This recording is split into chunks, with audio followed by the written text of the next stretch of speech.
Welcome to the Out There channel. Live stream 428.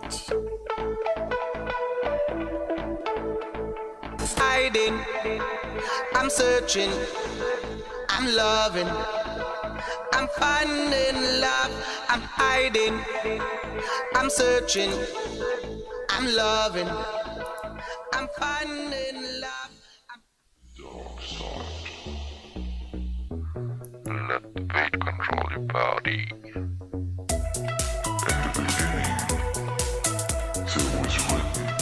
It was written.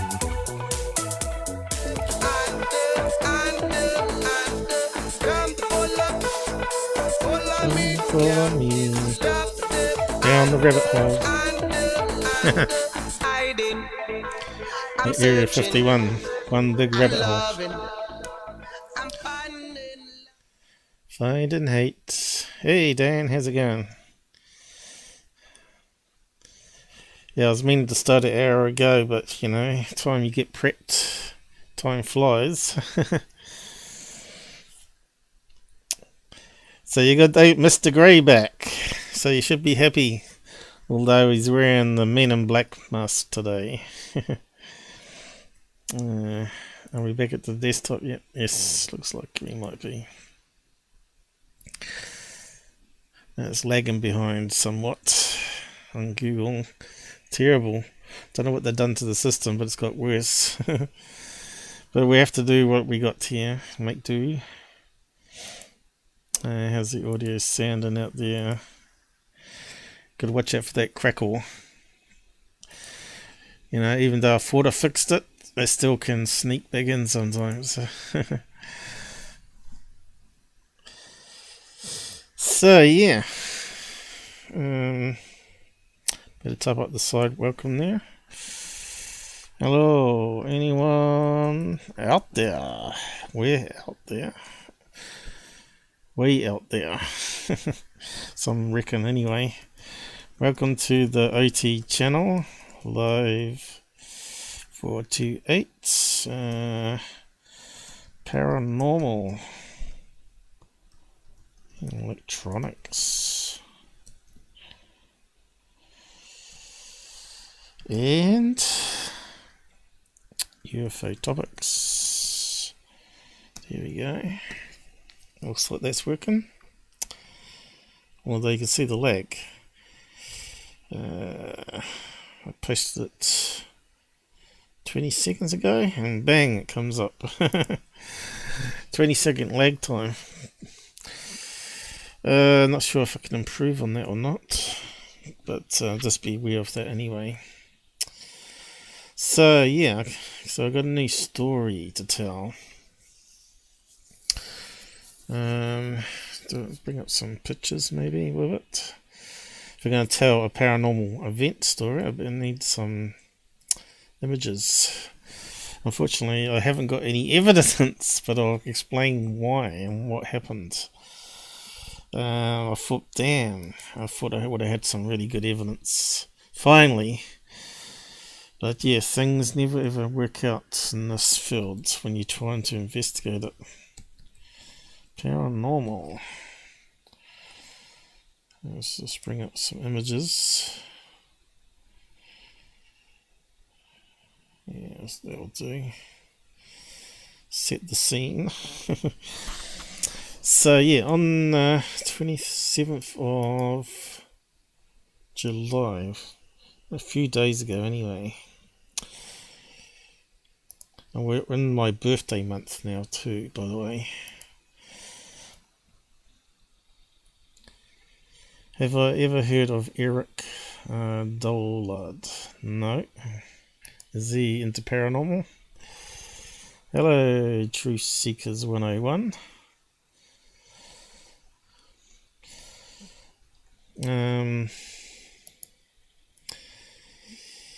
Yeah, not very good with names, unless I hear it regularly, you see. No good at dates, names, and remember historic stuff, unless it's like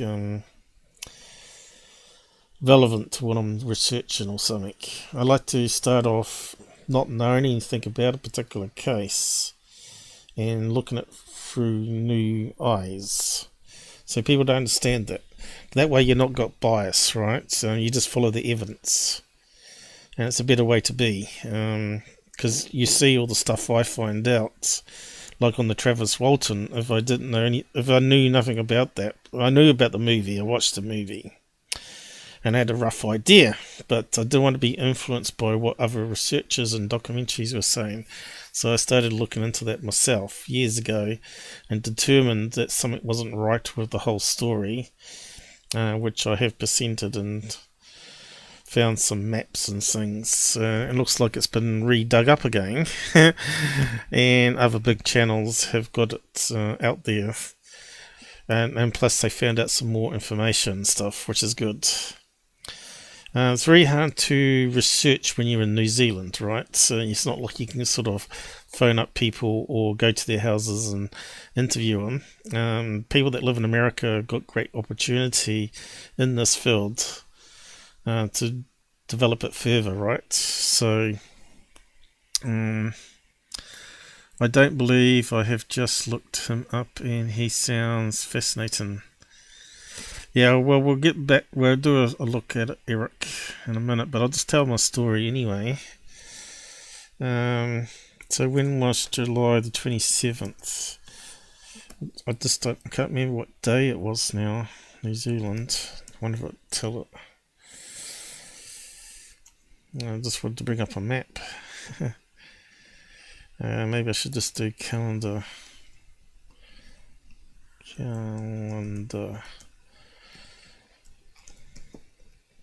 New Zealand, because we're a day ahead. There we go. It's hard to believe the years that far gone already. Past halfway, well and truly now. So 27th was a Tuesday of all things. Was it the 27th? Or was it the 28th? Hang on, let me just think. No, it's 28th it was. 28th, not 27th. 27th I had all the data. 28th is where it all vanished. So it was on a Wednesday, so in the middle of the week was a strange time to have stuff happen. Well, technically it was 5:30 in the morning, 28th, when it happened. So, of course, I went to bed late, about 4 o'clock, and I go straight to sleep because I'm exhausted, right? And so that was on Tuesday. Well, I mean Tuesday. Well, I call it Tuesday because to me I haven't gone to bed, but it's actually Wednesday, 4 a.m. And come 5:30, there's this big noise. It goes boom, bang, like something like slid across the roof and then slammed down. It's a really weird sound, like someone slipped, was walking along the roof and slid along, like you could hear it scoot along the roof, and then bang. Now, it was too big of a sound to be a cat jumping onto the roof. It's a fair jump from the shed and fence line to the roof here. The house is not close to anywhere where it makes it easy for a cat to jump up there. So I don't believe it was anything animal-like on the roof. But the strangest thing, it was so loud that the rest of the house was still fully asleep, which I couldn't make, because I woke up, right? And it's just what you normally do is you inspect, see if you've got a burglar or a prowler, right? And me, not scared of anybody, put the dressing gown on, and because I sleep in the nude, so I got this bathrobe, and I put that on and start walking around and just opening doors and just looking around, and everybody's dead to the world. And I thought, how could they sleep through that noise? Even the dog, and So yeah, I didn't think much more of it. I thought, well, strange things have happened before. We've had this sounds happen like that, and everybody's been asleep. Every time it's happened, people have been asleep, and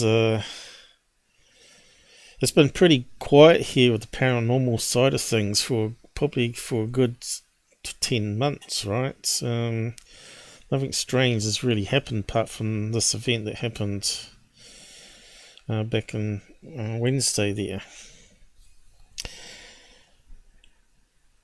So what I've done is I've got this new smartphone now. It allows me to do a lot more. So I've got a smartphone that's able to have a load of apps on it. It's got like 32 gigabyte ROM. So you can store quite a few apps on it and of course recordings. So I've got this, it's an Android, so I've got this thing called sound detector. So oddly enough, I had set this up a good month before. The reason I set it up wasn't to record ghosts or anything. It was just because I was trying to get OK Google to work. Because when I'm laying in bed, I can't see the time of the clock. And I want to be able to say, OK Google, what is the time? when I wake up. Because normally when I wake up, the first thing I ask is, what is the time to Google? So it's sort of documented, right? When something strange happens. And normally it happens roughly, the things happen roughly at the same periods of time. Like for the last couple of weeks, I've been waking up at exactly the same time, like sometime past 6 a.m., which makes no sense whatsoever, and it always turns out to be 6:08. And before, a couple of years ago, I was waking up at another particular time too. I think it was 3:40, wasn't it? So I think I documented it back then in a live show. I kept waking up and it was always around about 3:40, and now it's 6:08, but then I'm going to bed probably 2 hours later than I normally, because I used to go to bed about 2, 3, and now I'm going to bed at 4, 5, so it's pushing on the time. But yeah, sound detector app, so Play Store. So I managed to find this. I had to pay for it though. It was only a few dollars though. This one here. And it actually records once it detects the sound. I thought, that's interesting. Saves filling up the SD card, right? And so I thought I'd turn it on, but I didn't have it turned on for a month. I thought it'd be catching all my snoring, which it does. Because I always get a blocked nose and I just can't breathe through it. It's just terrible. Now I've tried all sorts of nasal sprays and stuff, but yeah, maybe there's some sort of polyp in the nose or something, maybe. But anyway, so this can actually send in a event to Tasker. Tasker is another really cool app you can put on your phone to control your phone, and it allows you to do all sorts of advanced things, especially if you've got it rooted with super user. You can do all sorts of amazing stuff with it, which you can't do on any other sort of platform really easily, right? Android just makes it so much easier. Just wish they made it easier to root the damn things, to take control of it, but they don't like people having control.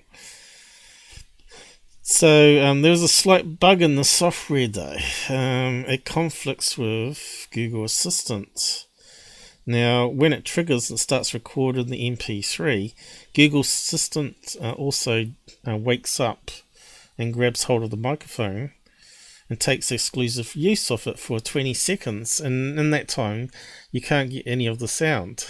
And then eventually it releases the microphone because it doesn't detect OK Google, and the application gets it back, and you can start to hear the rest of the recording, right? But I'm pretty sure it was missing some key sound in those 20 seconds, right? But it doesn't matter because it's even stranger. So I had this go in that particular period of time. So I checked all the folder and all the recordings there. Let's see, there's probably one every 5 minutes, right? So obviously it's going to be like 100 per day, right? Stored in the thing. It was up to 1 gigabyte of stuff time I checked on it, which was a couple of weeks worth. And what I find out on the 28th, when it happened, all the data wasn't there. There's no data, but it carries on in 29, 30. I didn't take a snapshot off the directory listing though, which is a bad thing for me not to do that, to show you what I meant. And I thought, wow, a whole day of recordings missing. So did that mean, did they freeze the phone for that particular day and I didn't notice? All the other functions on the phone were working, but the sound detector just runs in background endlessly, so it just keeps on recording regardless of what you're doing, unless you turn it off manually. So it's very strange that no other day were missing, just the 28th when that big sound happened. Now, I'm not sure if anyone else out there has had that happen to them, but that's kind of creepy when you think about it. That means they can sort of freeze your electronics before something happens that night. So did I get a visit? Maybe, but I don't remember this time. But the big crash sound might have been when they were leaving. Alright, so people talk about aliens coming to visit them, and they try and record it, but they can't because the equipment always fails. They get static, or that's exactly what's happened to my phone. So, yeah, it's not in a Faraday cage. I haven't done anything like that. But that might be something to try. Put it in a Faraday cage and have it recording, because it's still going to record sound, right?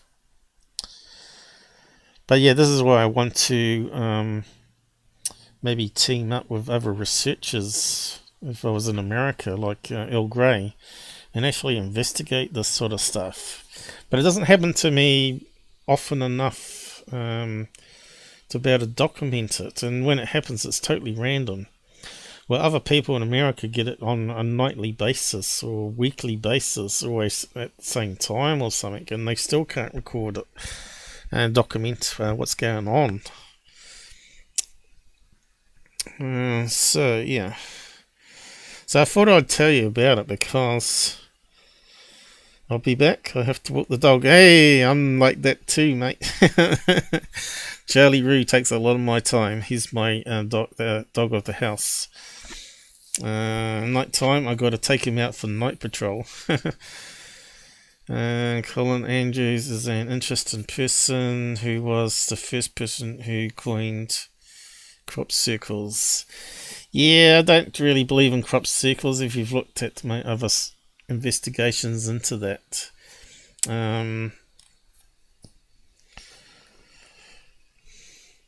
Seems like a crazy thing for aliens to destroy crops, food, right? Doesn't sort of make sense for me why they would do that. Now, they do it in corn as well, isn't it? Cornfields, wheat and corn. But why can't they do it in long grass where only animals eat it? And of course, if it's bent over, they still eat it, right? Why don't they do it with painting or some other thing? Like mounds of dirt. Something that would be really impossible for people to do overnight. And then that would be really solid proof then that you're communicating with something that's a bit more paranormal. The Benz and Drex and Hola has. Yeah, I got some nasal spray of that. Doesn't seem to unblock me. I have heard that the settle hum. Eh? Cetal hums? Hum. Well, that night I don't recall hearing any hums. It was just like dead quiet. But that kind of loud bang, I don't know how anyone could not have woken up. Seriously. It was really, really strange. And how would the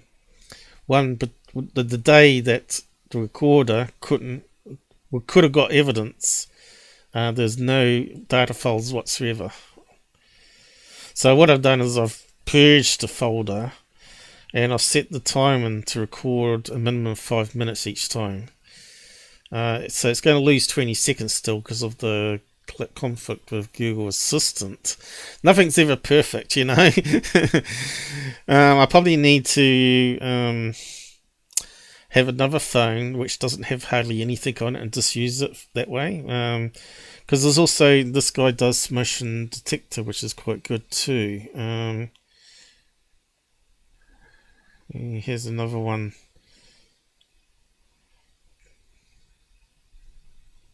Down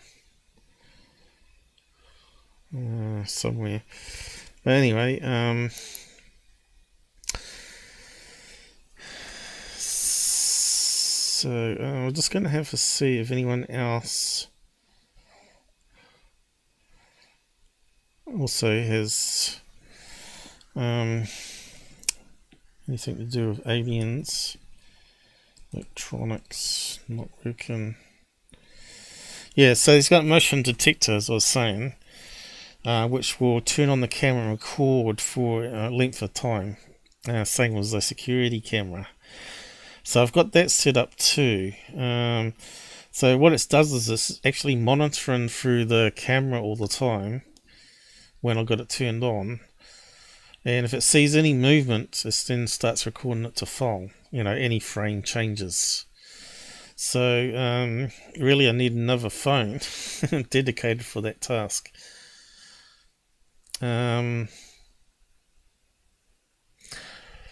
Because it's too much to have that going at the same time as the audio stuff. Too much for my phone to do it all at the same time. But yeah. Anyway, the software was recommended to me. And so I thought I'd check it out. And yeah, it's kind of strange event that happened.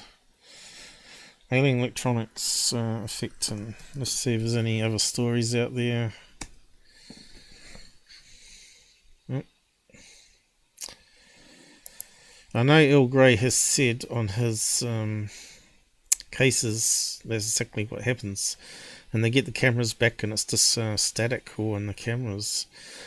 But I didn't have the camera set up that night to record anything. Kind of strange. So they lose a whole day of data. And yet it carries on normally the next day. Alien particles. I reckon low grade. What's this? Low grade havoc on personal electronic devices.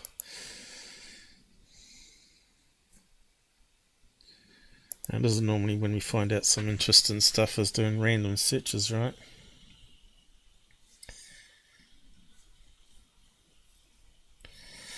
Hum sound. I love across sound from Seattle. Wasn't there some roadworks or something happening? And they have like diesel generators and pumps. I think you'll find a lot of sound can travel. Like we got a train track near us here, and depending on which way the wind blows, sometimes you don't hear it at all, but sometimes you can hear the train on the tracks miles and miles away. It seems to echo and cause a screeching sound, and But I used to have the humming sound as well. Some people can hear it. Electronics in their house. Sometimes I think it sort of puts out the EMF hum, and it's sort of going into your skull, into your brain, and you're actually the signals in your cells are actually converted into sound. Alien particles from outer space are reckoned low-grade havoc on personal electronic devices. Oh, I'll believe that. You may not realise, but the amount of equipment I have to keep replacing every year, I'll never be able to save. Last year I spent probably $5,000 on replacing dead electronics, or about to die electronics. From phones to hard drives. What was the other stuff? Hubs. Android boxes. I got an Android box that connects to the TV. Of course, these ones are playing up too now. Crap quality assurance Chinese have. You may not realise, but alien subatomic particles raining down from outer space are reckoned low-grade havoc on your smartphones, computers, and other personal electronic devices. Hey, maybe I'm getting a bit of dose here in New Zealand then. When your computer crashes and you get the dreaded blue screen or smartphone freezes, you have to go through the time-consuming process of a reset. Most likely you blame the manufacturer. You've got to blame Bill Gates for everything. Apple or Samsung in many instances. However, these operational failures may be caused by the impact of electrically charged particles generated by cosmic rays. They originate outside the solar system. This is a really big problem, but it's mostly invisible to the public. Yeah, I believe that. Professor of Electrical Engineering. February the 7th. Cloudy with a chance of solar flares. When cosmic rays travelling at fractions of the speed of light strike the Earth's atmosphere, they create cascades of secondary particles, including energetic neutrons, muons, pions, and alpha particles.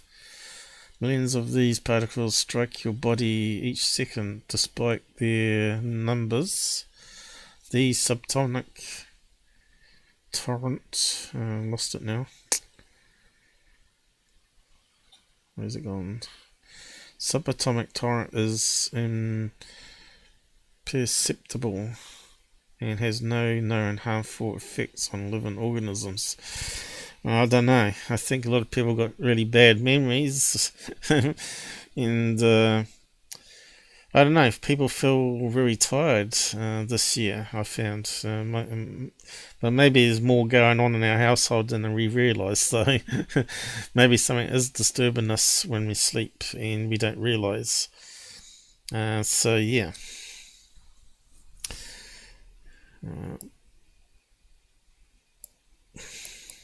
I'll just stick him in front of the mask. There we go.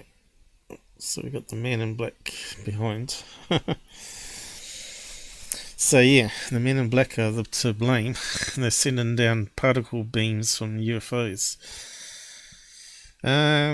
Which sounds a bit crazy, but maybe aliens could do that. They could funnel cosmic rays down above your house to knock out the electronics.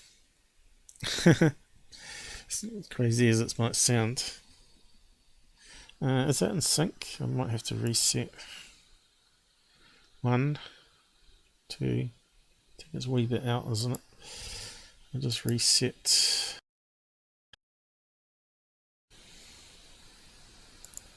1, 2, 3. Hello, I think it's a bit better. Okay. What are you saying again? When there was freeway boring for the tunnel settle is when I heard it at the right time. Yeah, sound can travel a long distance though, and especially depending on the type of ground and valley and where you got hills and wind direction. And it's like when I see planes in the sky, sometimes you can hear them coming and sometimes you can't. So it's fascinating stuff. This is all to do with science and how to study this phenomenon, right? Aliens are definitely paranormal related, for sure. But people say, well, get evidence. Well, I try to. I was going to play it back for you today.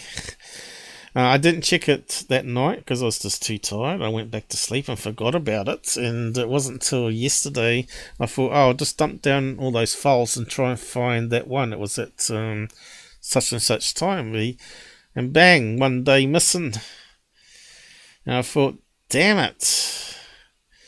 That would have been so good to play back. So yeah. Really disappointed. But it's not the only case where something happened. Could have sworn I got woken up a couple of times with voices in my ear. You've probably heard that quite often too. Where someone shouts in your ear or something. And you sort of come out of a snoring fit. In my case. And think, yeah. And of course, also that happened that week is I thought someone was calling me, and I thought it was someone else in the house, and I said, did you call me? He said, no, been here the whole time, and TV was blaring out. There's no way they would have shouted with all that noise behind, so it didn't make any sense. But then it would have been, it may have caught it onto the recording, but it was so faint. I was awake at that time as well. It didn't even cross my mind just to check the phone, see if it was caught up in the background or not. Because naturally I just got up, walked in and said, yeah, what do you want? Nothing. So yeah, and that's probably the third time that's happened to me too, where someone calls out your name. And it sounds like someone in the house. It sounds just like their voice, and it's not them. Kind of creepy though, but this is the strangeness that we're dealing with. Because people say I'm just lying, but eventually I might get evidence to back up what I'm saying here. You never know. I might catch them out. But like I said, I need maybe another phone, which will never happen for a while. Because I'm just out of money, right? I just haven't got the gear. I need to get probably night vision cameras set up in the room and all that sort of stuff. And see if I can catch it. As soon as you do that, though, you know all of them are going to fail at the same time. And you're not going to get any evidence. And people think you're lying. Or maybe they just stay away. They know it's too well covered. Man, what's a night vision camera cost nowadays? It must be getting cheaper. We looked at it years ago. It was like $200 US for color night vision when they first come out. But they're normally for outside cameras, right? But it'd be good to really look into that again, see what's current technology is available and what the price is.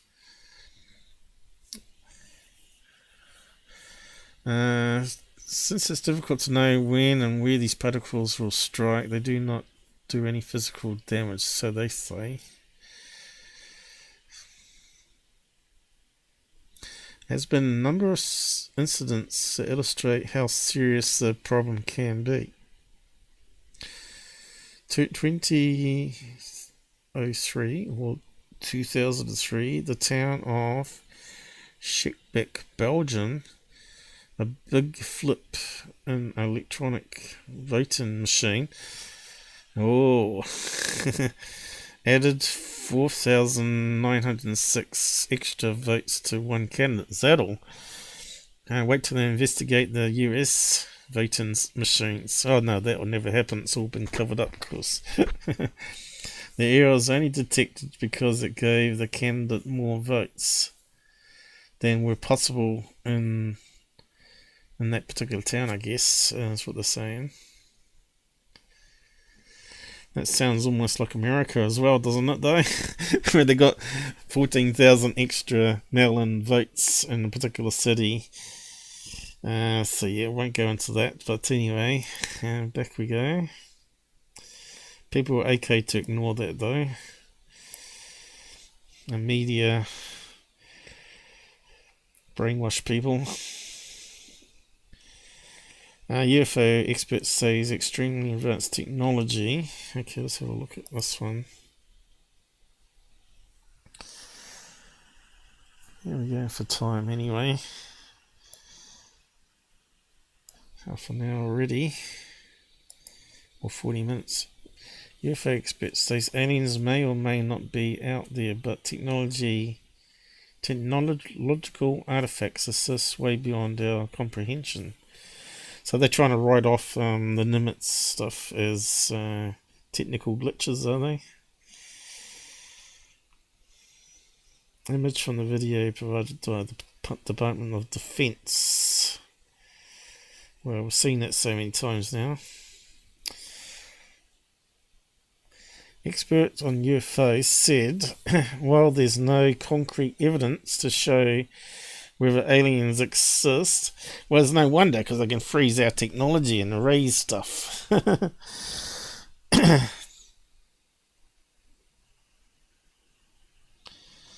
Unfortunately, Dan, that's not correct.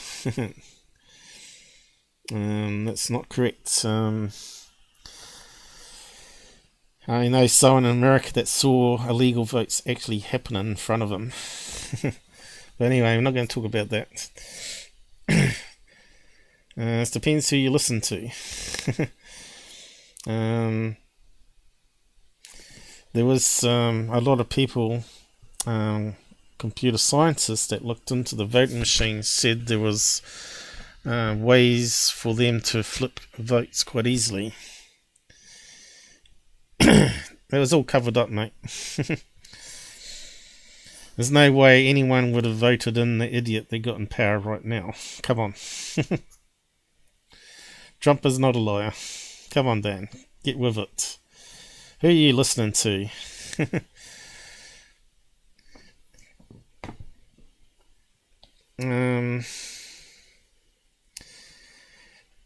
An expert on UFO said, while there's no concrete evidence to show whether aliens exist, there are technological artifacts that exist way beyond. Okay, we just read that.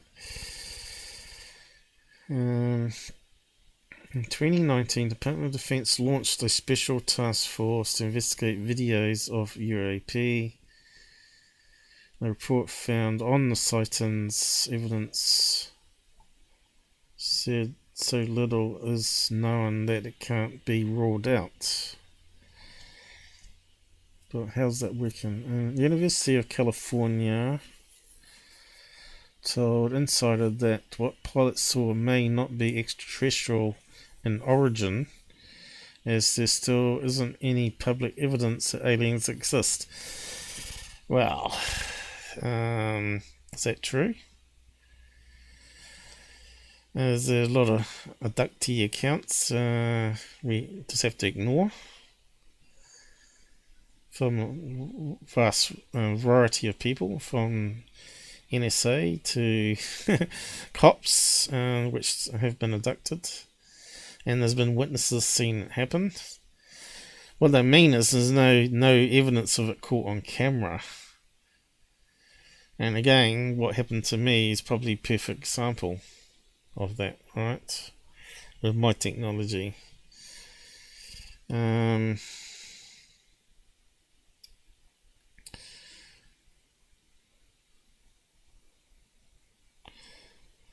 Material evidence is important, yeah. So that's the problem. And even if you did get a recording to back up the claim of the big sound, right, that happens, people just say, well, you just faked it. Alright.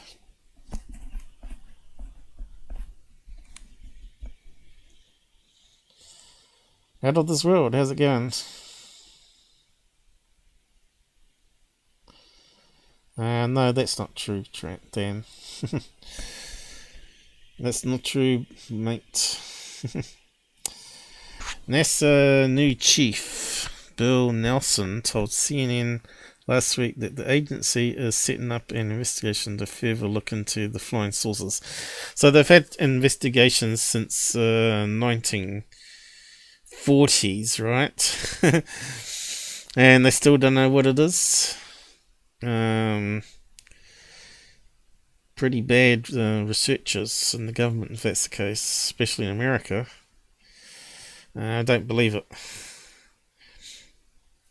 Not everybody can be bad.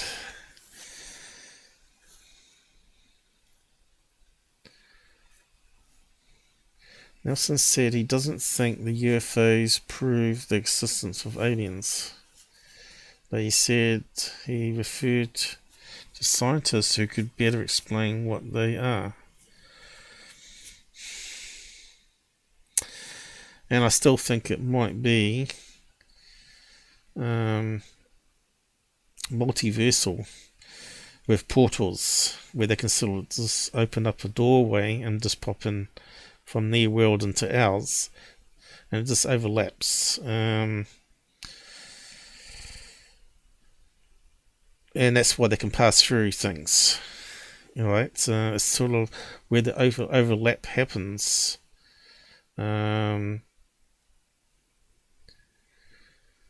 Non-living things, I guess, can become like jelly. And you can just pass through it. Atoms by atoms passing by each other.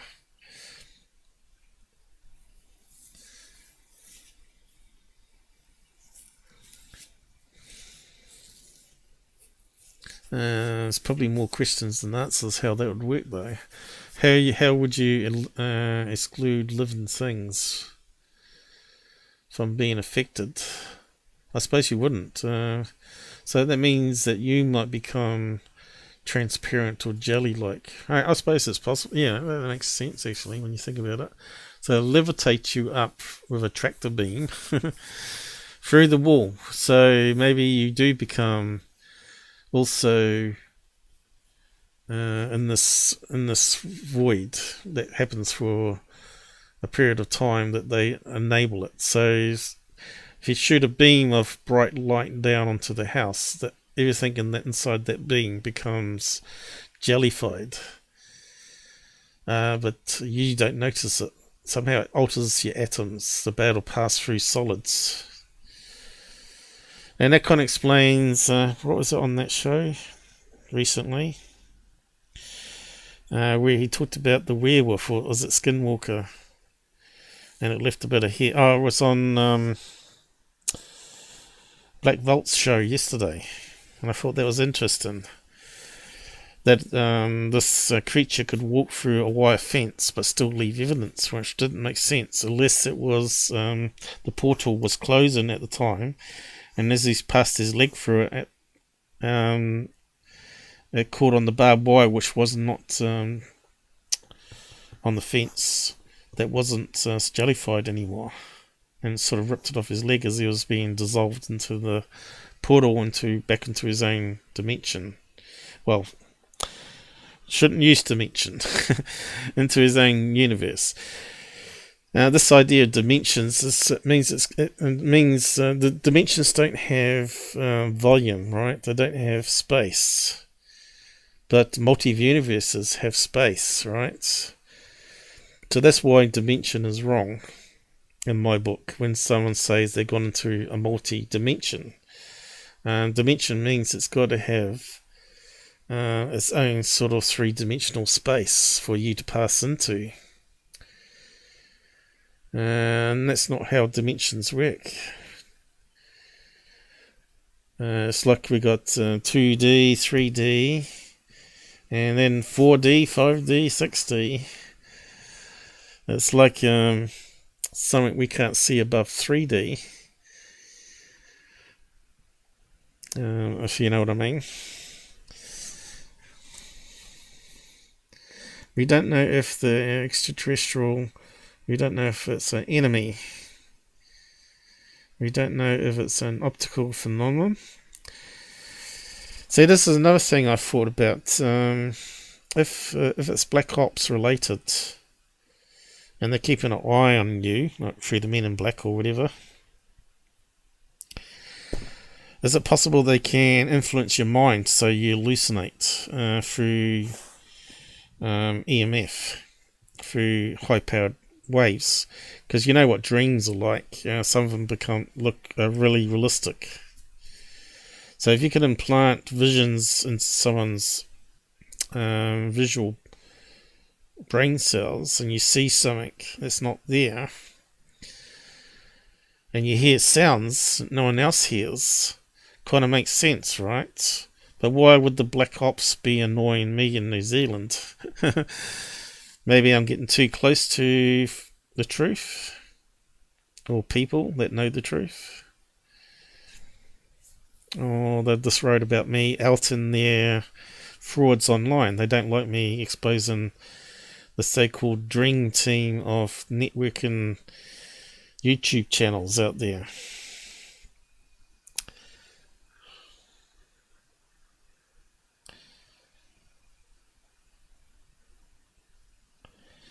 Okay, Dan. See you later.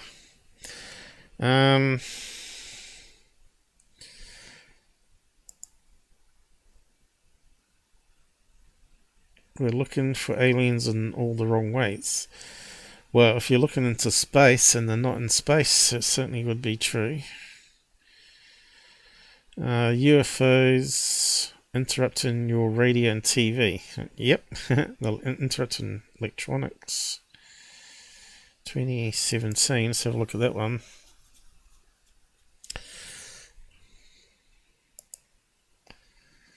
Some of us before dawn found that we couldn't pick up our favourite radio station and had trouble tuning into TV signal. So they're talking about analog here, not digital. On the antenna, some feared it might be from UFOs, while meteorological, it was easily explained.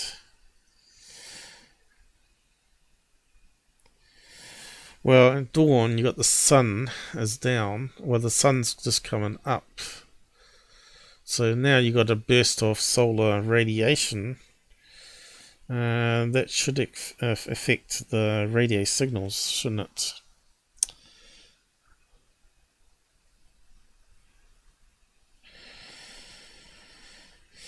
In countless paranormal shows, including X-Files, whenever a UFO is about to get you, hovering over your car or house, the first symptom is the radio goes haywire. And stations that you were receiving start to fuzz out in a static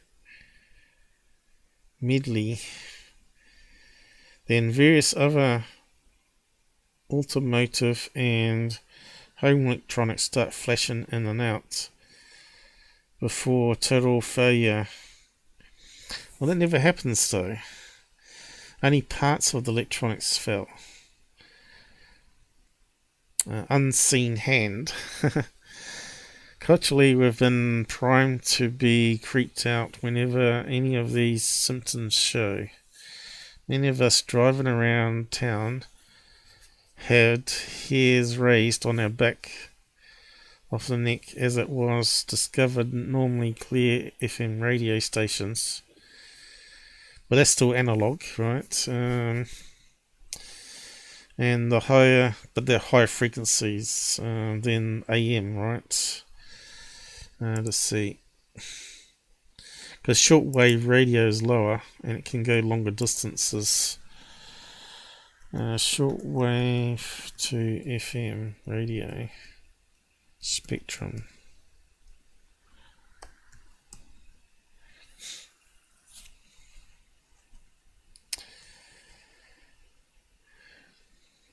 was trying to find a chart. Here we go.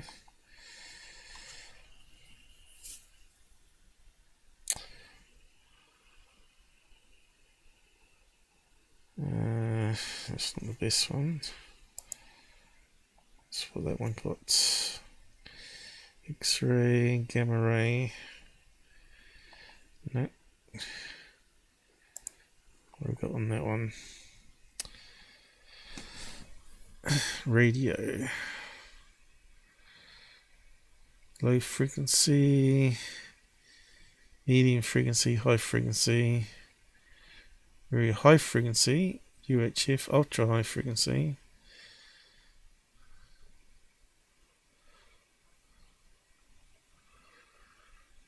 Where's shortwave come into that?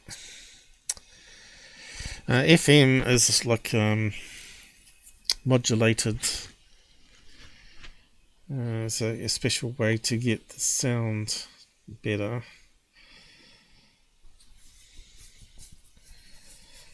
I'm not too sure how it works actually. I'd have to refresh my memory on it. Frequency modulated, so obviously it has less interference through the modulation. That one's not very clear either, is it? Difference between AM and FM. Let's see what that says.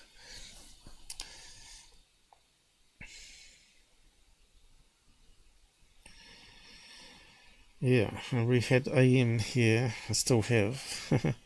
And FM has slowly been coming in, but it's got a shorter range in New Zealand.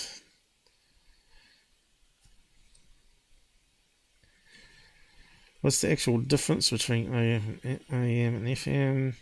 Both the methods are encoded and broadcast in radio signal. The difference is how they do. The radio signals travel as electromagnetic waves, invisible to us, but as fast as the speed of light. Now, this is where it starts to get a little confusing. And it's got to do with the words we use. Radio waves are around us all the time, but we can't detect them. They are long wave form of electromagnetic radiation. So more confusingly, radio waves are part of the same spectrum as light, not sound. This is why they travel as fast as light. Mechanically and electromagnetic waves.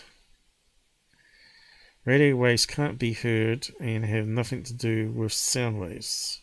Yeah, we got that.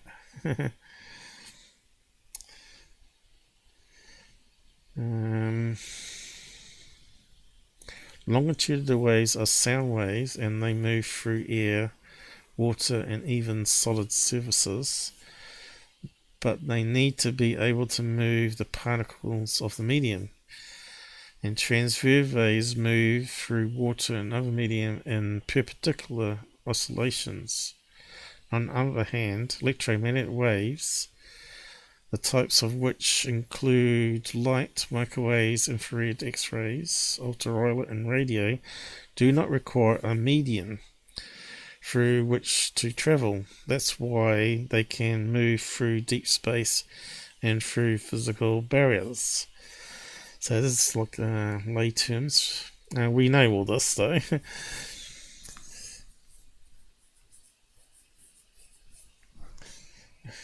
Radio waves surround us all the time. Yep. But he still hasn't explained the difference. People like talking instead of just getting to it. Okay, here's the carrier wave and modulation they're talking about. In order to broadcast these electrical signals, student needs to join it to a radio wave called a carrier wave. And that attachment process is called modulation. There are two ways of modulating or changing the carrier wave. By affecting the altitude or height of the carrier wave, AM for amplitude and M for modulation.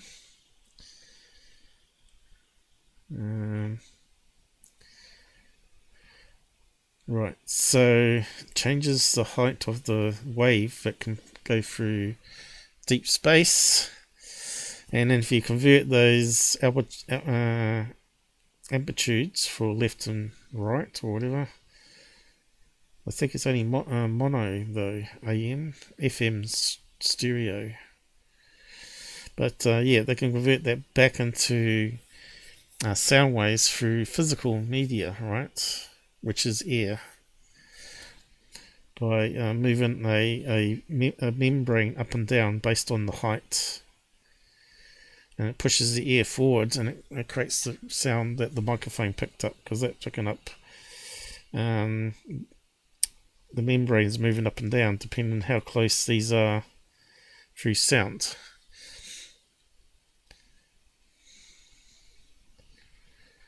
And FM, how fast carrier travels, FM frequency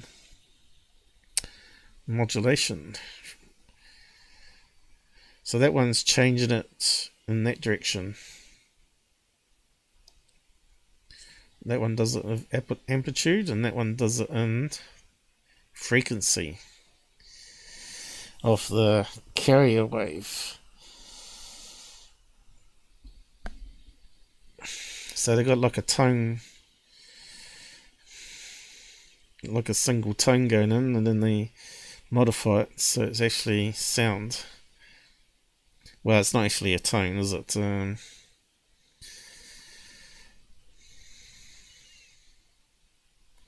electromagnetic wave, a sine wave.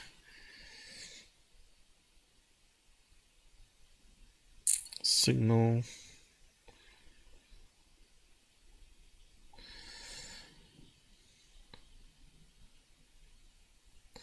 I'm not sure how they encode the stereo into it.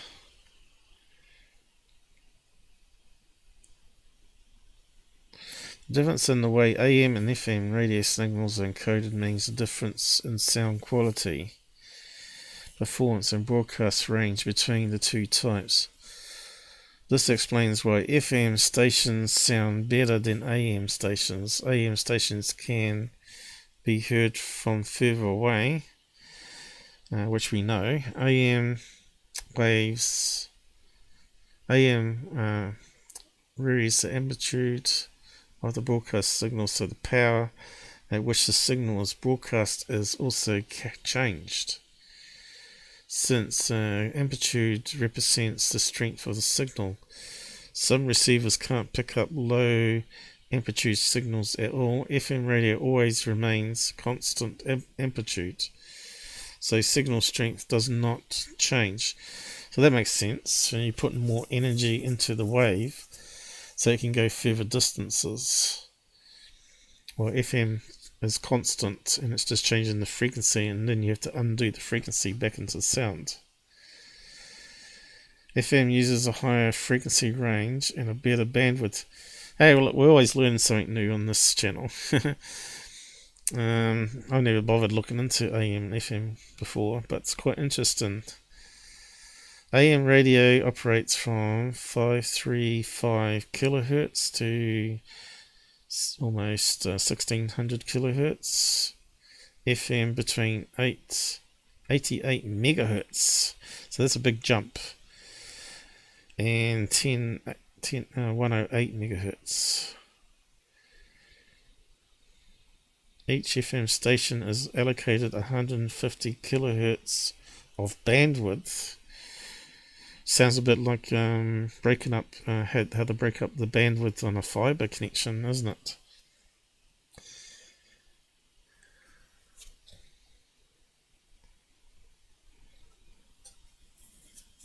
Which is 15 times that of AM station.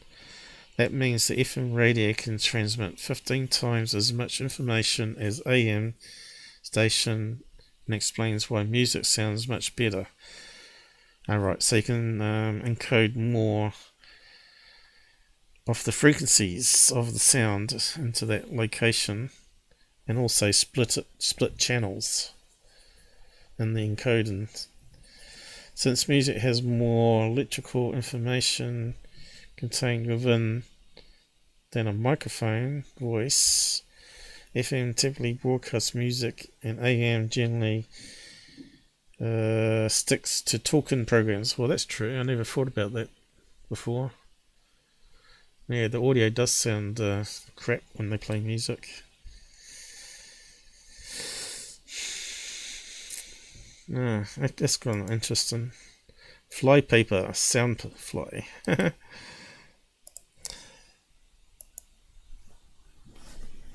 So this difference between... we sort of got off track here. I forgot what I was talking about. Aliens affecting electronics.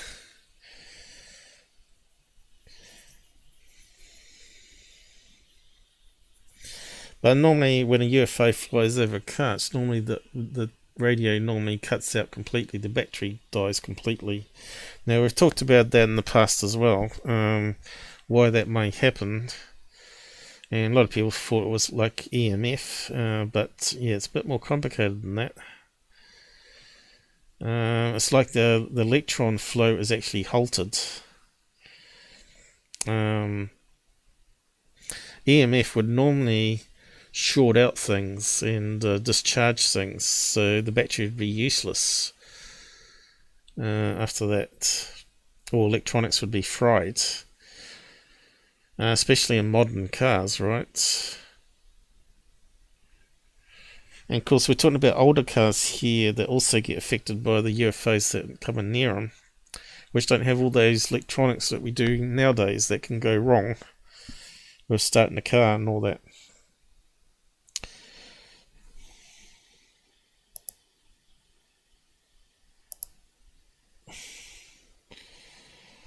It was because of that. Now, the car going out, we figured it could be something to do with how the UFOs ionize the air. You've heard of these ion generators that you get for your house that purify the air. Well, unfortunately, when it creates ozone, it doesn't necessarily create a good catalyst for burning with fuel, so it conks out the engine. So if the air around the vehicle gets more ionized, it sort of suffocates the engine, which makes perfect sense why it would stall. But the battery going out is something a bit more deeper, and I think it's maybe outside our science knowledge again.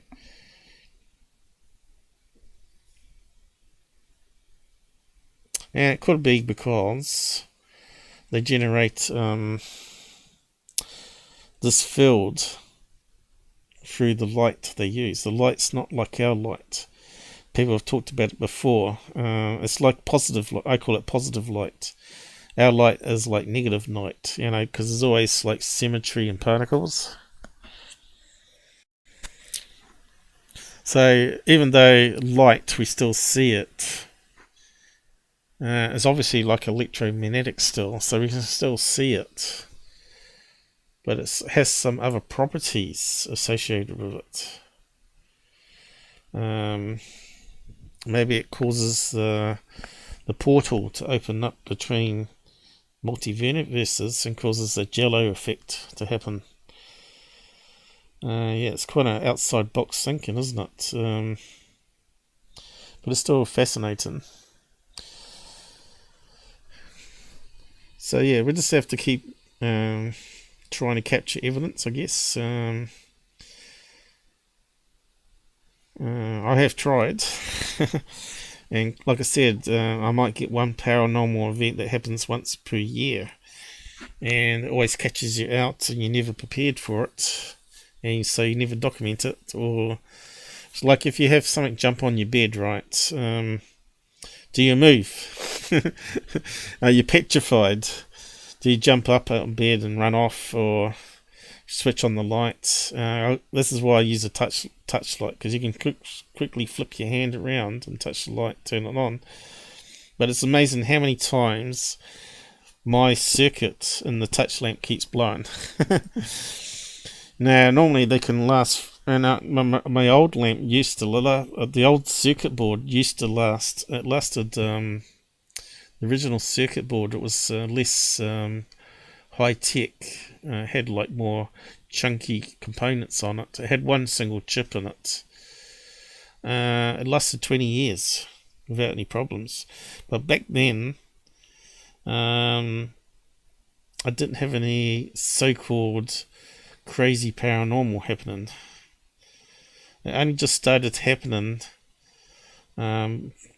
just before I sort of left the house that I was in to go to Australia to live.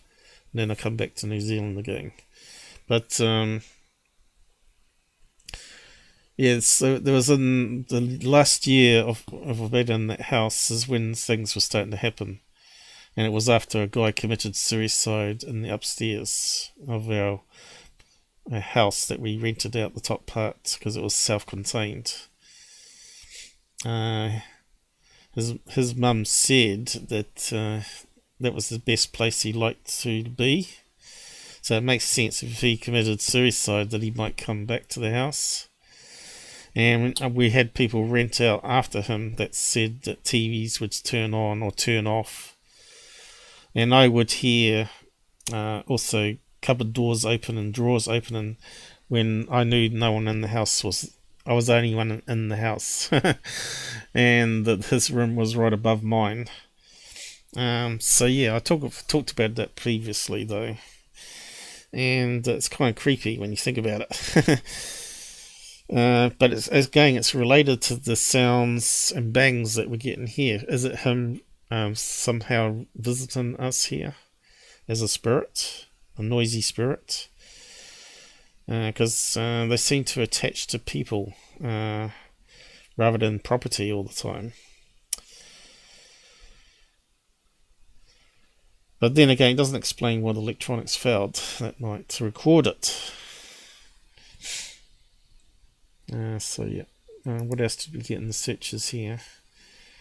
So I'm trying to find anyone else that may have paranormal where electronics fails, and maybe want to tell their stories on that, and whether they've managed to document it, because that's half the problem. Time you go and grab another device to film a TV, turn off and on. I tried to do that with my light that happened. And it's now working again. It works perfectly fine now. This one here, I did actually document it. And I just thought it was like a capacitor that wasn't working, but it's working fine again. Lights. Talking about, the problems I have here with the audio crackle. It's got me paranoid now. Because it may be something more paranormal that's causing that to happen rather than technical. So I'll just have to keep checking on the audio now. Yeah, what was I going to look up? Light. Let's see, I'll try light. Corcora lights. My disco lights. Yeah, I did actually do these videos just to show mates it working, but this one's still working for us. So this is my disco light for $20 I bought from AliExpress a while ago. You can connect it. No, I don't think it shows up very good on camera. I need to redo that with a better camera. Saturns or UFOs actually. It looks better with the eyes than it does terrible with the camera, obviously. So if I click it, I can force it to. Now since then I've bought a laser pen that makes a grid. It's got like some sort of what do you call it? A cap that sort of splits the beam, and it makes thousands of little dots. And I've tried to use that to see if any of the beams get cut when I have paranormal that happens, and so far I haven't managed to get any success with that. Oh, here we go. A new day. The LED light is working. Okay, so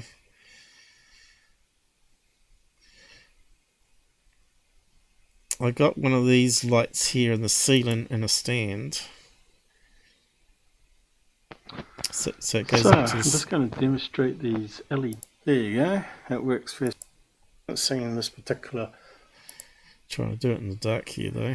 You got it rotating, which makes pattern that's on the just, floor here. That's just a correct camera. It doesn't have really good low light adjustment. That was that one, but where's the other one to it?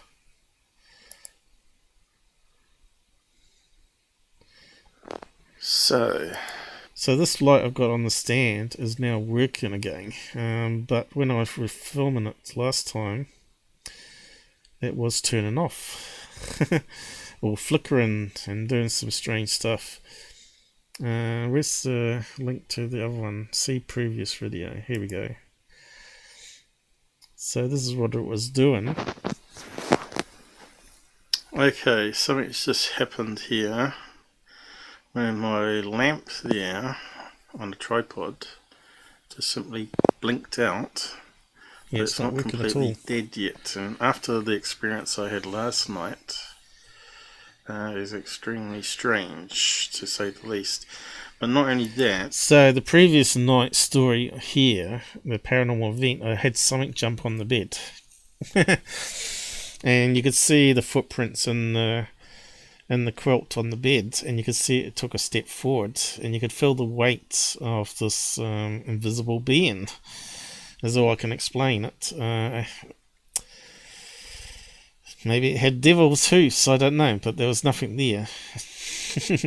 I tried to grab the phone and record, but it didn't come out very well, and nothing happened. It wouldn't respond, it wouldn't move, and it simply disappeared. The things in the weight on the bed just disappeared completely. So I had no way to document it, but this is what happened. The next day was the light refused to work. I'm sure I just turned off this phone earlier to find it's turned on, and actually on the camera app, which I wasn't using at the time, I actually had it. Okay, so that's something else that happened. I have the phone powered on, plugged into the power charger charging, and I had the screen off on it, and it was on the icons, and when I picked it up, it was already on camera mode. I'm pretty sure I didn't touch the screen, and I wasn't able to replicate it, but it was on my older phone. It's not a really good quality phone, so I just put it down to maybe I knocked the buttons or something, but or maybe there's a trick where you hold down the button too long and it turns on the camera. But yeah, there was some strange stuff happening with the phone, the other phone, even back then. It's set to gallery mode, not camera mode. There you go. I wonder if it'll stay on. It's really weird. I get a lot of faulty tech around here, more than...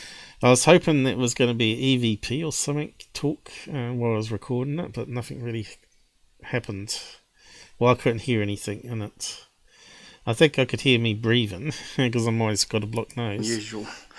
So, yeah. Something almost... I just wonder if someone actually had... Something's turned on the phone, had it on camera ready to go, and set up this thing as soon as I got back to the room. It's kind of weird, spooky. Yeah, so that's what happened. This was actually in the evening, I think it was, dinner time. So I left the room and come back in to find the phone turned on and the camera app running, and the light that I left on turned off. and no matter if I powered the switch on the back off and on it, I could never get it going. And then, so I just left it turned on and sat on the bed with the video going, and then it started blinking on and off. Is it going to die completely? Looks like I'm going to have to unscrew it and put a regular So bulb in naturally, if you're going to be skeptical, you Yeah. can just say it's a circuit board malfunction that happens, but it doesn't explain why the phone was turned on with the camera app running. So that's something really strange. They're not cheap, these disco lights. Normally it spins around, colour lights on it. I'll see if the light system will turn off and on. Yeah, it's actually got two modes. So it's actually got one two light. LED banks on it. One is if you want to use it like a normal light, and the other one is it's got a bank of coloured LEDs, and it also turns on a motor, a little tiny motor inside. It rotates a prism. On at the moment, so the shadow. So this bit at the top here is the rotisserie bit with the prism on it, which splits all the LED colour lights that are in the middle, going this way onto the ceiling. And I'm using it now. I'm using this same bulb now on disco mode. I can't get the disco thing to rotate though anymore, but I just use it like spotlights. It just shines up red, green, blue onto the ceiling, and it gives me enough light without having it too bright. It's like low light. It doesn't affect your eyes too much. Not doing anything. So I'm pushing the buttons here to turn on things, and it just won't do anything. Turn it off, can't turn it on. Oh, right. Well, that works. Okay, that's not That is normally really what it does. That's what I've got now currently on. You think that Same bulb. could be using the same LEDs to do that, right? So that's on a slightly different circuit The on white the one thing. won't So stay on. naturally I think it's obviously electronic It problem. won't spin anymore either, which is another strange But thing. that's the thing, I have a lot of electronic failures in this house. Like I said, I spend thousands every year replacing stuff, or batteries and stuff. And this is a new house, brand new house. It was a farmland. There shouldn't be any past history of the land. Before then it was probably ancient riverbeds, ancient rivers, because 2 feet down here it's all like gravel, like you get on a riverbank. If you've ever been to New Zealand, you get these great grey sort of various sized stones and boulders, right? And you get sand as well. So yeah. The motor's on a separate circuit. But if I try and turn this to white only mode, But that it was just the won't first work. thing that went wrong with it about a month ago. So maybe the ghost or paranormal don't like white light. Maybe they don't mind the colour lights. Because that's never failed. This is always turned on, the colour lights. But it's a bit strange, the electronic motor won't spin either. So doesn't really matter. I still use them till they blow completely. So, a new day. So that's what's meant to happen on the other circuit. It's meant to just be these bright lights which pretty much light up the whole room. So yeah, and of course the next day it started working okay. Where was the other video? So, a new day. Alright, Nothing happened last night, as far as I know. But as you can see, today the LED light's working perfectly fine. Not blinking, and it's rock solid. So whether it stays that way, I don't know. and it's still working now. Extremely odd. But you can put it down to Chinese rubbish, hardware problem. Now that's one of my A paintings, skeptic wouldn't believe it was paranormal or anything. which I did at high school. I actually failed art, by the way. art is funny. Yes. If you do a lot of crap art, you can sell it for millions of dollars. Just ask Hunter Biden. Hunter Biden. So yeah, I don't know if you've seen some of his artwork anyway. Anyway, it's enough probably on that topic. I suppose we should look at some other stuff. But it is an interesting subject, and everyone out there has had this same problem. Where simply images get lost. The Australian guy, he told me he was talking about. Well, I need to get him on to tell the story. It's a really interesting story. Apparently, he was filming with his old handy cam, and he said the house sort of morphed into ancient Egyptian. Like the benches in the kitchen, he said, turned into stone, and appeared this creature, or maybe human, like the Egyptians that with the stupid headdresses on, appeared in front of him. I don't know if I can play what we were talking about one night. He just brought it up, and I said, I'll just retell it another day. But I might have some recording here of it. I did back it up somewhere.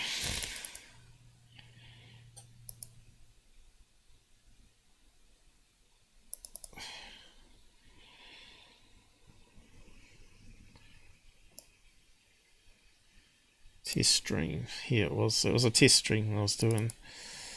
I'll just see. Let's see how it handles. So I'm hoping to try and get him on to retell it properly, but I'm not sure at what stage he live. Rock there underneath the CSIRO facility. You don't get aliens. You mean Mexican aliens? There's Mexican aliens there too, underneath the CSIRO facility. It's a huge underground base there. We work together with aliens, and we do experiments, and sometimes I play chess, sometimes I play Connect 4, sometimes I might play Monopoly or something, maybe a game of life with the aliens together. I don't think I believe in that. It's true. So, we're mucking around with that new software that I was writing. And trying to improve on the voice and stuff. But and I was bringing up the other stuff there. So just trying to find the bit where he was talking about it. It was just like a chatting while we were mucking around. For military. And that he was a secret transport guy. How they had people. I think it's here somewhere. Ours, wherever the stories are just seeing stuff near the military bases. UFOs coming out of the ocean, because where I lived, there's an opening in Jervis Bay that's so 10, 20 kilometers wide, and you can see I believe they do come out of the ocean. Yep. And you can see right out to the ocean, all the way to New Zealand, basically. Right. I do think they do live under the water. Yeah. I'd see lights. I always saw lights come up and out of the water from far away, and then come in. Yeah, but have you seen a UFO from 500 feet away? Because I've talked to a lot of people that have seen the actual classic flying saucer. Yeah, I've never really seen them up that close. I've always seen them from far away. See, until you see something up close, you can't really say what you think you saw. When I saw this light come out of the ocean, so I got my camera out. I had a Nokia N8. It did 720p high definition, and I zoomed into it and started recording it. It wasn't a light; it was three smaller lights. And they were in a triangle formation, and they were spinning around each other like an atom. All right. And I was just like, "What the hell is this?" And then it started my veranda looking over the ocean at Jervis Bay, and there was 3 smaller lights spinning around like a neutron atom or something, like spinning around and around and around. And I was like, "What the hell is this?" And then it started flying straight towards me. And I was like, "Oh!" And my girlfriend was standing next to me on the veranda, and she started having a panic attack. "Quick, get inside the house! The UFO's coming!" I'm like, "I don't care. The UFO's coming. Let the UFO come. I'm going to sit here and film it." And she started screaming and carrying on and yelling at me, and I ended up going inside just to shut her up. And I went downstairs, and about a couple minutes later, the whole house started shaking, and all you could hear was this like humming noise, like when the whole house was shaking, like that light was like right above the house or something. I don't know. It was coming straight towards our direction. Well, that's when you need to record it, and that's when it's in 500 feet away. That's when it's 500 feet away. That's when I needed to record it. But that video was on a 4 terabyte WD external drive that just stopped working one day. So what's the CPU doing here? It's behaving itself, not too bad. Okay. So I think I did get a video one night. I was running up the steps and I saw fairy lights. I got to the top of the steps and I saw these fairy lights, like half a dozen fairy lights, like swimming around, like just on the second floor through the window, through the gap in the curtains. This sounds like paranormal rather than aliens in that case. Yeah, I saw these little fairy lights spinning around. You find that paranormal is very the paranormal is very linked to alien visitation. And I was like, this is weird. I said, I'm going to get my camera. And I ran downstairs. She goes, what are you doing? I go, I'm getting my camera. I'm going to record. There's fairy lights outside. You can't record fairy lights. I'm like, I can record whatever I want. Get out of here. So I went upstairs. I put my camera up in the kitchen. Yeah. But I thought if I walk out there with the camera, the fairy lights, they'll see me and they know I'm recording and they'll fly away or something. Yeah. So I had this stainless steel kettle that was like a mirror of the entire kitchen. So I just propped up my camera and used the reflection of the kettle to record the whole kitchen. I just left it recording, and I sat there cooking dinner and had a cigarette outside. And I didn't think nothing of it until I watched it. I turned the video back and I watched the video and I looked at the video and like.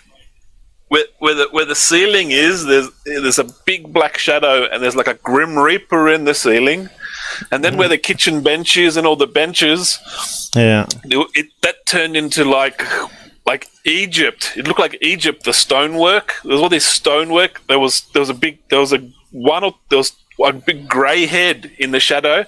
This huge grey head with the oval eyes in the shadow, and then there was all this stonework, like it looked like it turned into Egypt or inside a pyramid or something. All the stonework. This is part of my theory. I think the aliens can come through a portal, but when they shine their bright light on your house, it's not actually normal light, and it sucks you into their multiverse, onto their planet. So even though you think you're still in your house, you're actually on their planet now. Yeah. And that's like why that's why you're seeing stonework and stuff, you know. And, I could see all the stonework, and there was a big grey head there, and there was 2 jackals. You know the jackals from Egyptian mythology. There was 2 jackal heads there, 2 jackal heads, and then there was like this weird. Did your girlfriend see that, or? I showed her the video, and she was just like, "What the hell?" And not only that, so you got a video of it. Yeah, we sat down. Because normally the video gets corrupted, and they normally corrupt it, and so you don't have a recording of it. This Nokia N8 was good for like paranormal videos. I found Nokia is really good for paranormal videos. So where's the video now? Where's it uploaded to? It was on that external drive that just died, and I need to get like forensics. I need to get forensics to like pay them $500 to. So how do I know you're not bullshitting us? Because you know how many times I hear that story. I'm not bullshitting you. I'm just telling you my personal experience. I wish I'd had the video up. So I've had my own experience, but I always give people a hard time. This is how you find out when people are telling the truth or not, right? They'll stick to their guns. So he's coming across very credible here, and it sounds like he has got some evidence on this hard drive if it can be reclaimed. So he's saying this. So this is why I don't understand why these people don't duplicate it on lots and lots of different devices as soon as they've done it. It's just like me forgetting about checking the recording straight after. I just fell asleep again and just totally out of my mind. So when I go and check and find the files all missing. So this is probably maybe the third time I've heard this from someone that said their files got erased or damaged on the equipment they had it stored on. The first time was Mojo. You've probably seen the Alien Grey video that I talked about. It's on my homepage here. Not Unity, what's that homepage you want? Community, right, that'll be what it is. Community, yeah. If you go to my home tab here. So it's quite interesting that he's talking about the two sphinxes, you know, the dog heads. Sounds almost Stargatey, doesn't it? His story there. And of course he's in Sydney, out in the whatnots there, by the sounds of it, near the coast, I suppose, because if he sees the sea, these UFOs coming out the sea. So he's saying he's near an Air Force base. So is that somehow related to the UFOs? But why would they be over his house making a whoom whoom whoom sound, and then suddenly changing everything around him into Egypt? It's the most crazy story I've ever heard. But we'll try and get him on there to explain, because that night I was testing out stuff while I was listening to him, so I wasn't really trying to interview him, like. But I was giving him a hard time, as you saw. But yeah, the first time was through Mojo, who said that all his recordings got wiped for the 2011. I said, didn't you have a backup? He said it was the backup.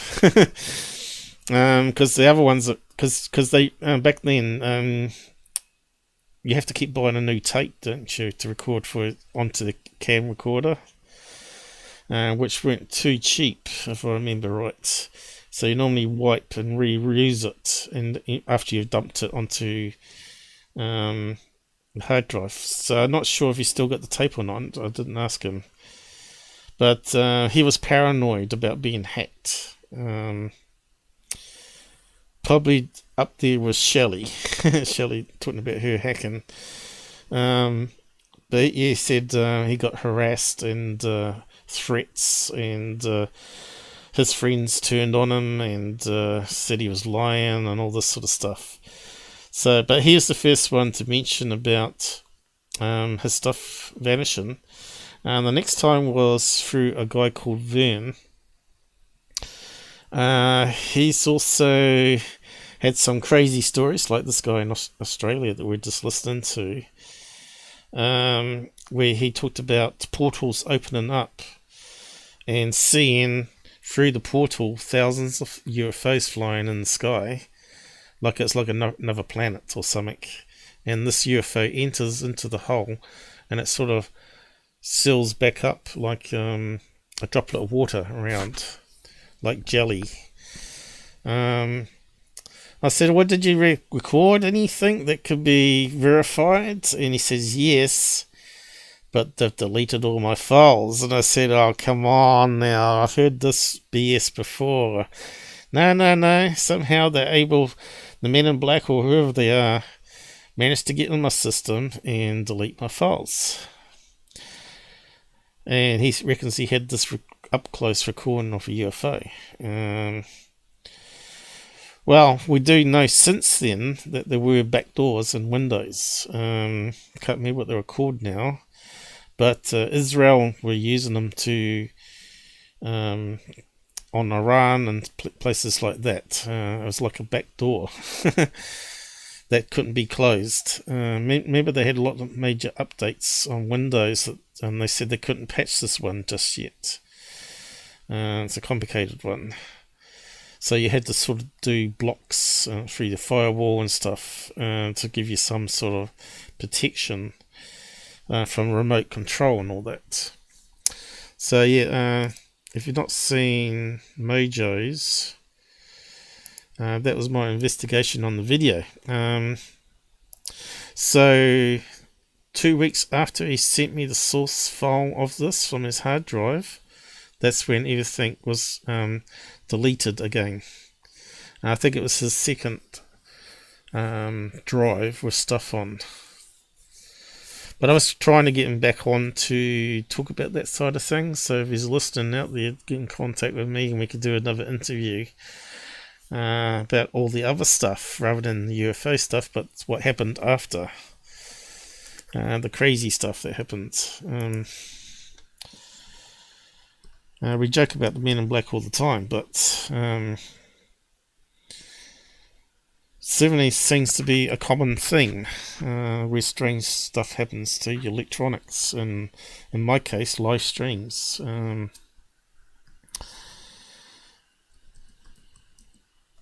you go, I posted that one there. And the third time I heard was through Earl Grey, a chief investigator from Southern California, and he talked about various cases where they've tried to capture evidence and always ends up being static. And you've probably heard that before too, right?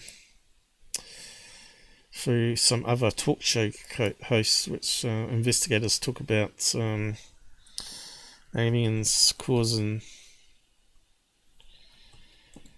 camera footage static.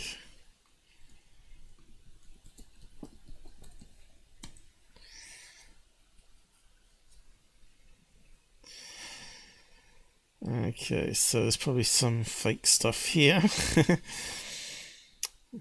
Now, we've heard about Alf and little short aliens with beards before, you know. I sort of laughed when I first heard it, that other people have said they've seen the same thing in various other stories since, and the more you investigate this thing, the more this field, the more crazy it gets.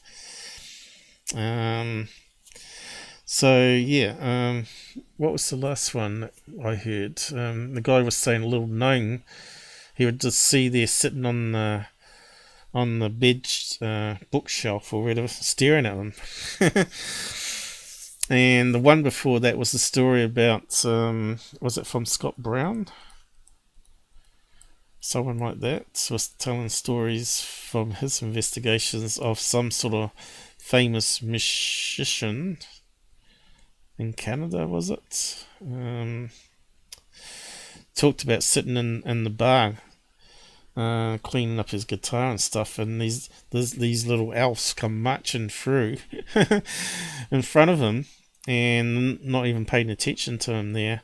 And an opening opens up in the wall, and they pass into the wall, and the little guy on the end turns around, looks at him, winks, and turns around into the hole and disappears. So that's kind of creepy. Yeah, I don't want to see any little short elves in my bedroom. I'd rather see an alien grey. So let's see. Let's have a look at these ones. This is on New Zealand webpage of all things. News site.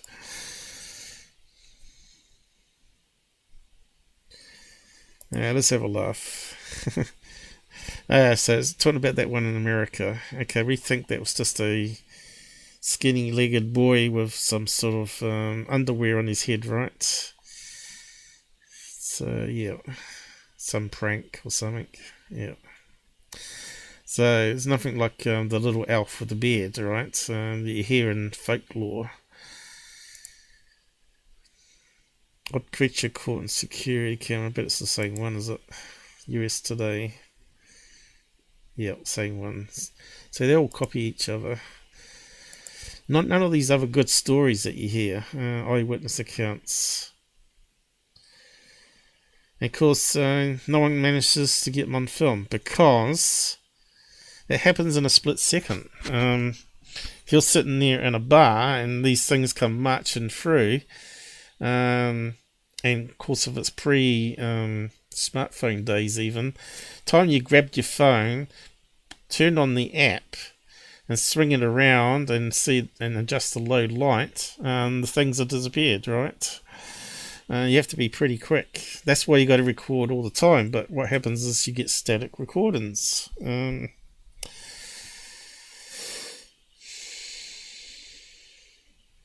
don't believe the alien hype. Well, you don't believe it until it happens to you, and then you sort of wonder, our world view changes, and then you want to study it to try and understand how it works, right? Is it like some sort of memory being implanted into your head through some sort of black ops experiment, or just to see how you react? Imagine if you could beam a bunch of aliens with weapons firing towards you, towards a whole group of army guys, and that's what they're seeing, and they're firing at nothing and running, scared. What kind of power that would have over armies if you could do that sort of thing. Robot and the bizarre UFO mystery. We never know what we'll find. Normally this is how we do searches and find some interesting stuff to look at. Okay, this one here apparently was a naked Asian girl, I think it was. Very skinny. And she looked like she'd drugged or something. So there might be a bit more to that case. So maybe she was abducted, by sex traffickers. Search for aliens. UFO captured on camera. Let's see. So I can't find that story. A lot of these stories are not been posted on web pages, so it's really hard to find them. And if that's not been scripted, with the words from what was said and posted on a page, you're never ever going to be able to find it. And that's half the problem with searching stuff, right? So that's why you got to listen to all these long podcasts. People say they ain't got time to listen to them, but a lot of the best cases come out on these long podcasts, like my ones are long, right? And I have lots of various information and stuff and experiences I talk about, which is fascinating. How do you spell gnome? Gnome. Aliens. Let's see what comes up on that. No Malone.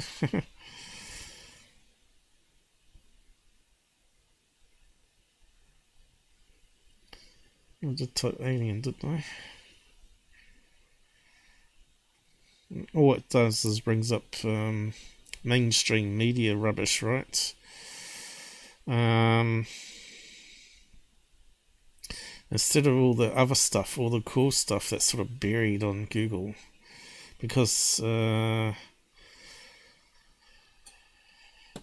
trying to change how the information gets to us, to influence us, rather than us all finding the lesser edgy stuff, right? The more interesting stuff, which is a damn shame. We need a replacement search engine that actually uses the most popular searches for the best results, and then they could then do a UFO only category as well as aliens. And if you do a search in the aliens category, you want to see what the best results were coming up, right? So you might find some unique cases that way.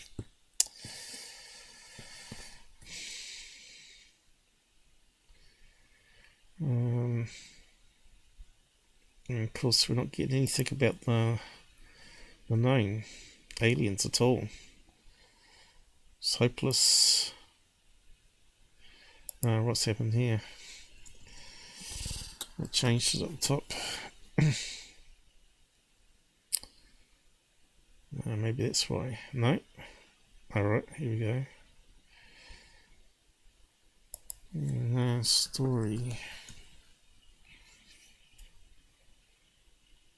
Let's go back to that one again.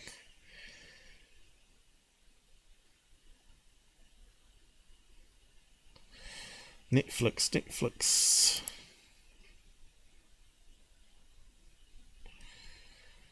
So it's very hard to find it.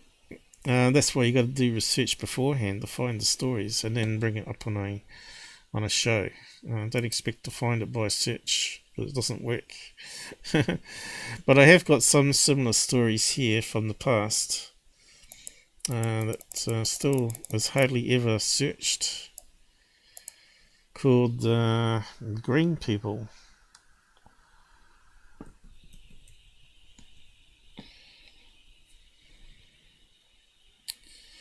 It talks about a folklore story about two kids coming from an underground, saying they were from an underground city. See what you think of it. But there may be some explanations to it, and back then they were less scientific, but they're more into witchcraft and all that sort of stuff, right? Green People. And there's also one called Blue People as well. I'm not sure if there's any other stories that I've done like that. But anyway, I'm not sure if he tells us much more on this. That was a good clip I played here. You sound like Vern. Vern was saying similar thing. I'm not sure if you've listened to Vern's story. Yeah, so I'm sort of repeating one. But he reckons a portal opened up and it was like... Yeah, so we've covered that already. Take like and say a comment, so I know you watched Aileen Gray's talking there. Yeah, that video with the jackals and the grey and the brickwork, I was watching it, and at one point in time, we walk. There's like vertical blinds and sliding door and the veranda, and you can see the whole Jervis Bay. We walk through the vertical blinds to go have a cigarette, and then as we come in, there's a being standing there. Yep. Some good software that can recover that probably is like 7-8 foot. There's this big dark being. He's got like a what do you call it? Lampshade head hat.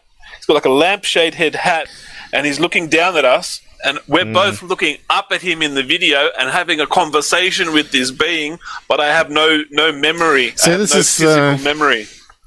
This is the thing about the Egyptian pyramids. I don't think humans built it, or another race of humans built them, and they got killed off. And the current Egyptians inherited Egypt and all the pyramids, right?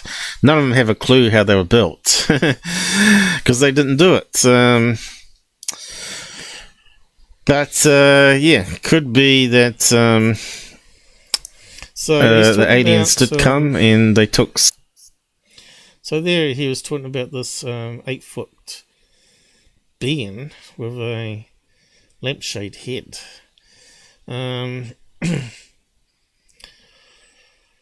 So I wasn't really paying much attention to him because I'm doing multitasking here. But really, we need to get him back on to tell it without me interrupting him. But yeah, lampshade head. Have you heard of that one before? Aliens.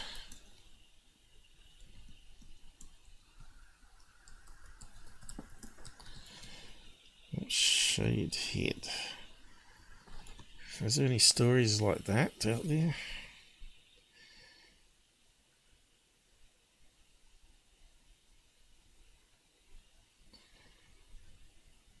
Strange, bizarre, spooky. So his girlfriend, if she saw it, she's a witness to it. But I don't think he's got that girlfriend anymore. So it would be good to interview him separately, wouldn't it? I don't think he's ever reported to MUFON because he doesn't trust MUFON. Which is a damn shame, because then it would be maybe investigated.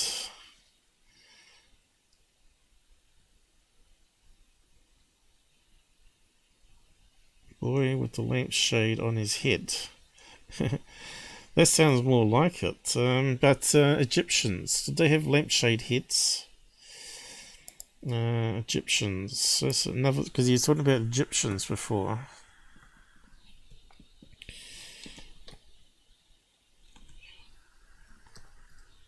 I wonder if he's around.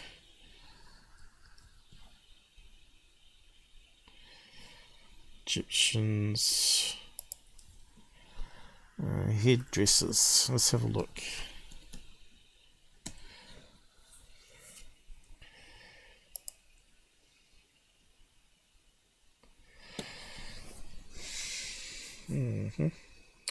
You see, they had some strange headdresses, right?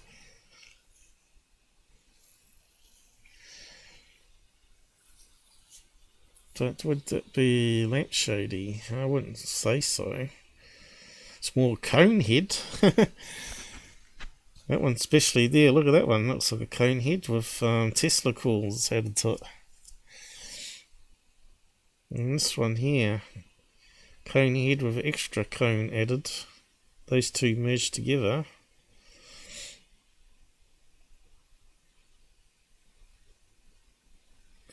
Now that's more of a square lampshade head there. And that one there too, right?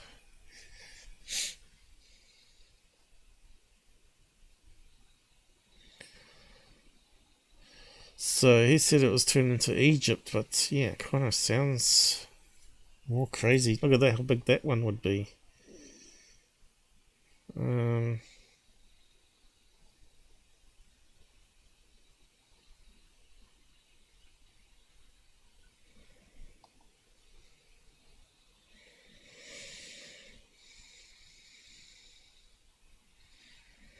So lampshade head would be a triangle coming down this way, but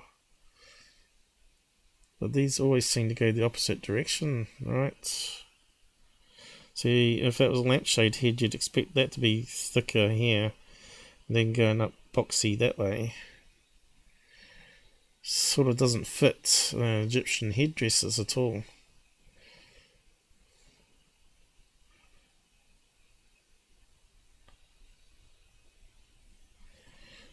But we're not really getting any ancient pictures up here, which is a bit of a shame.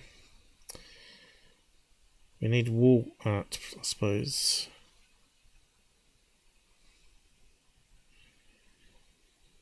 Maybe someone out there can do some searches as well and see if I can find any lampshade heads on Egyptian carvings or... But yeah, his story is so unique. We definitely have to get him back on and tell the story again without me sort of half listening. And at the end of it, I said, "Oh, can you come back on and tell that story to everybody?" Because I wasn't expecting to keep that audio at all. I've just kept it just in case he disappeared. Which is generally what happens when people tell me their story, then they change their mind and they don't want to come on and talk about it again. So he might be just like that. That one kind of looks like a lampshade,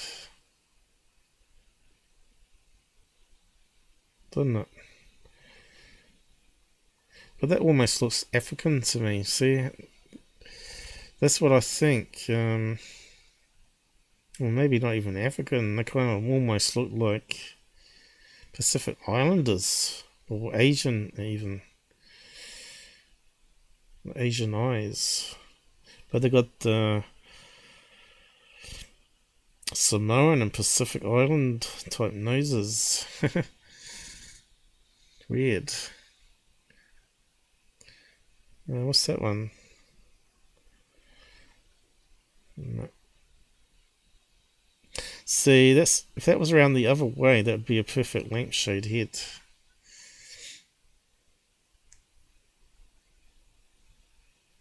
See, these ones here would be perfect lampshade if they're other way around.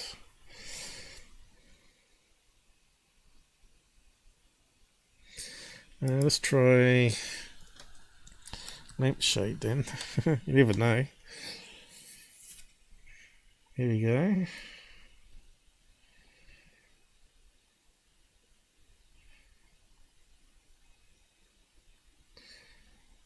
Not really thinking that's a lampshade, but that's a Egyptian headdress turned into a lampshade.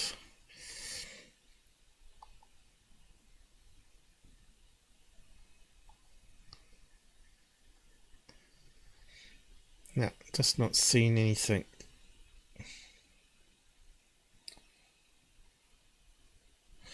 Like he's talking about. I think he talks about his mum also having experiences, which is quite interesting. Let's see. Some men what's happened? Build these pyramids. I think. Did you watch my theory on airships? No, not yet. Yeah. See, I had this theory that there was another race of Egyptians, that not the modern day ones, but ones that got killed out through a war or something, and they didn't write anything down. They sort of had probably a group of 5 men, engineers that knew how to build the pyramids, and they didn't write it down. So they had always the advanced technology, and if they got killed off, then the technology would be lost. But I believe the Great Pyramid was actually a machine.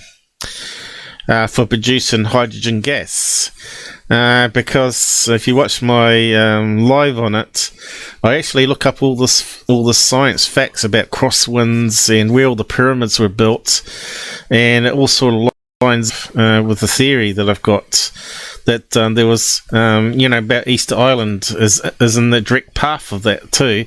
You remember Easter Island talked about these boats coming from the heavens, and the people look like birds. The Egyptians got the bird heads.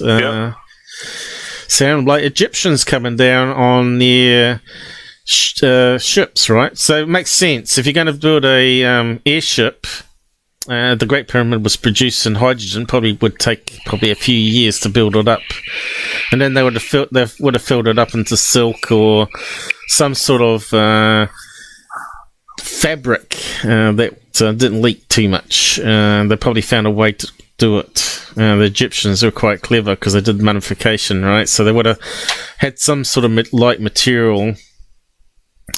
I think they discovered it by mistake, probably. Under the Great Pyramid is a water flow, and if you put copper and zinc pipes into the water flowing actually generates a charge at either end of the poles, which can split water into hydrogen and oxygen.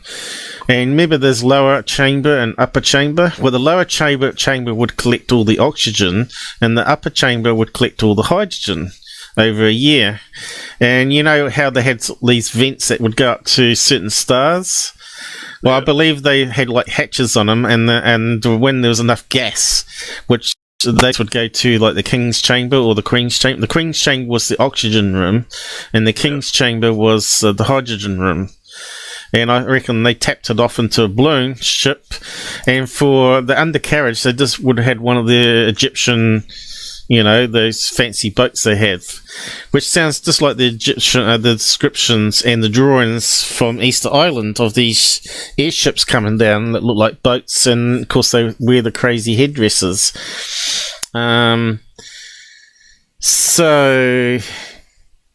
of course back then there's also the rumour of 8-foot tall humans. There are giant humans. Now, if you put a mask on, you're going to look very much like what you saw, So what you saw may not be aliens unless unless you saw it as a head rather than a mask, I don't know. Did you see the eyes moving at all? No. Did it have big eye? Did it have normal eyes, big eyes? I couldn't see the face or the eyes. So you don't know if it was like a giant human in a mask, which could be from another planet. They still could be. They could be aliens, right? The giants could still be aliens, but look humanoids, you know. And they wear the mask just to scare off. What do you call it? The locals, or whatever. It didn't scare me, but my mum used to say aliens would visit her in these little blue lights, would come into her bedroom, and she would see the aliens with a lampshade head. She said she would see them. They had a lampshade head, and she said they're friendly. Well, my alien I saw was very much like this one here.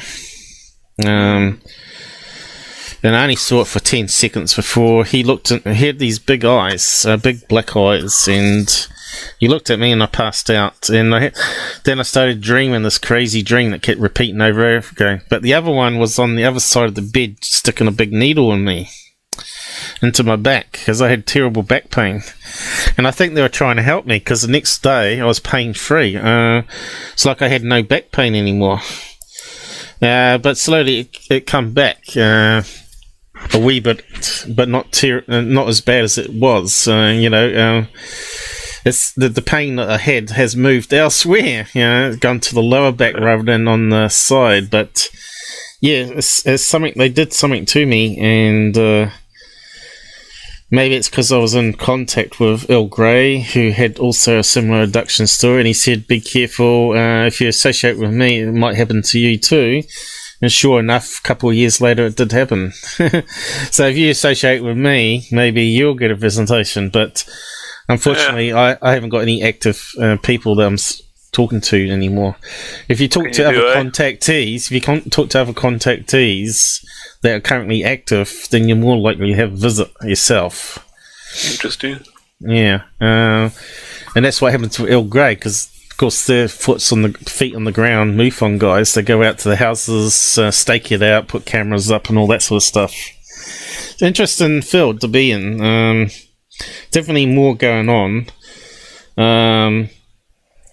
But yeah, I saw the bullshit online.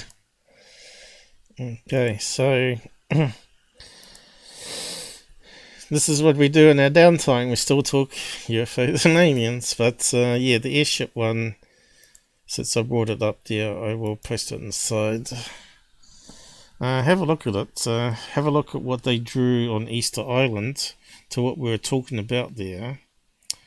About 8-foot beings that look like bird heads. And see what the drawings look like compared to Egypt.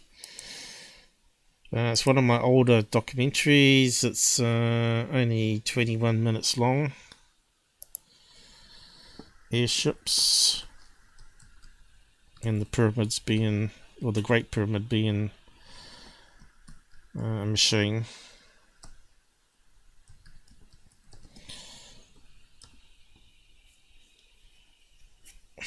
Anyway, it's connecting all the dots and hearing all these stories that more and more of it seems to fit. But really, I probably should be getting going soon, shouldn't I? Hopefully people will find this episode interesting, because we're talking more on the UFO side of things, and science and stories, and seeing how connected it is.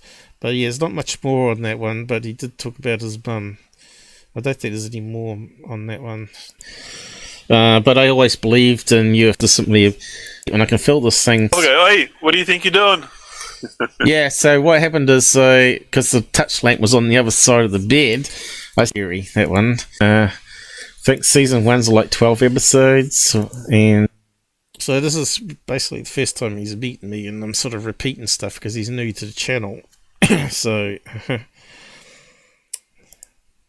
what we talked about today is pretty much on it, watching it all and seeing I've been on. And hello. And it's only got 2 images for the movement. Okay, I'm improved on that since, actually. But that's all I got, and hopefully we'll get him on properly. Because I tried to tell him, don't tell me about it all now, because it's like 3 in the morning or whatever it was, because I won't remember it all. So yeah, I downloaded that before deleting it, because it was meant to be a private chat, you see. But I was always suspicious that maybe he'll never come on again, so maybe that was why I sort of recorded what he was saying there, because it's an interesting piece of information that he had there. And if he's got a witness to back it up, then you can't discount it, right? And if he's still got it on video, that would be amazing. So yeah, I'm not too sure if he told MUFON about it, maybe they could finance recovering the data on that hard drive of that particular event. But you have to trust someone, hand over your stuff. It's not like you can duplicate a dead hard drive. Normally what they do is they have experts that have a special room, and they can pull the hard drive all apart without getting any dust on it, which makes it worse. And then they can actually read each of the platters, using a different system, and then they can combine it all again. And it's amazing what they can do nowadays. But yeah. So that was all because of that paranormal event. We've come into this topic here. Corrupting electronics, aliens. Contacting aliens could end all life on Earth. See, that's the fear mongering there, right again. But it seems that they like to operate in the shadows, And of course, aliens have big eyes, right? Makes you then know that they like working in darker environments, right? That eyes are more sensitive because they're bigger. And they certainly wouldn't like normal daylight. So are they from the underground, under the sea, where there's not much light? So there's all more questions than answers, right? Could they be on our planet the whole time? Because there's certainly a lot of alien type critters in the oceans, right? 98% of the sea is not explored, is it? What is it? What percentage? Percentage of oceans has been explored.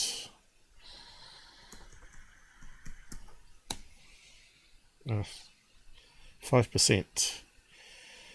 According to the National Ocean Service, it's a shockingly small percentage. Just 5% of the oceans have been explored and charted, especially the ocean below the surface. The rest remains mostly undiscovered and unseen.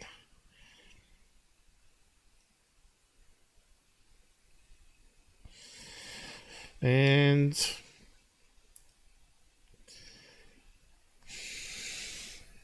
it makes sense that it could be some sort of humanoid that sort of breathed water and developed underwater, right? And great depths, grew big eyes. So,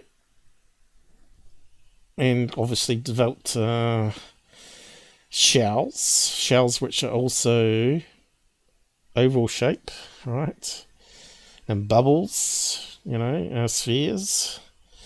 And they know that it's the best shell for making deep sea submarines, right?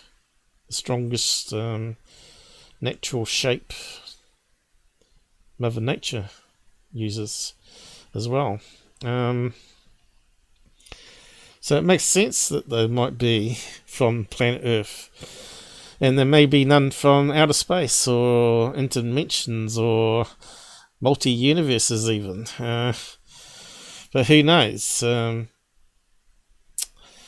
it's a complicated field. and there's a lot more people getting out there and researching it rather than just sitting at home playing PlayStation and listening to 10-minute episodes from fraud channels. Instead, we need people that want to have their own experiences, and go to a haunted location and see if you can actually document something or disprove something, So this is what Mick West goes wrong. He's in the right location, he's got money to do it. Why don't he go along with a credible ghost hunting team? There might be some out there that might allow him to go along. Or if not, just form his own and go there and try and debunk each location. I'm sure he could be a millionaire from it, actually, making his own show that he sells to travel TV. Everybody's into it.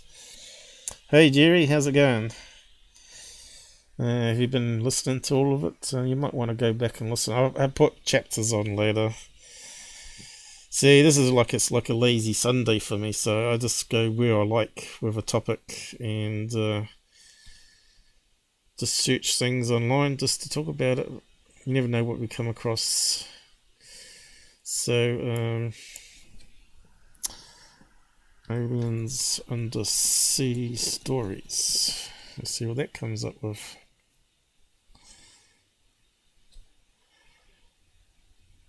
Ancient aliens, I don't really believe anything they come up with. I'm looking for more stories like this guy, that we just had on. Because they're more believable and they're more interesting and they don't fit the normal norm. Like creature spotted deep in Indian Ocean.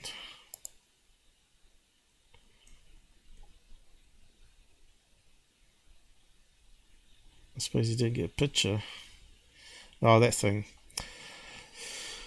Unfortunately, that thing turns out to be an Earth-like creature called a jellyfish. What is it called now?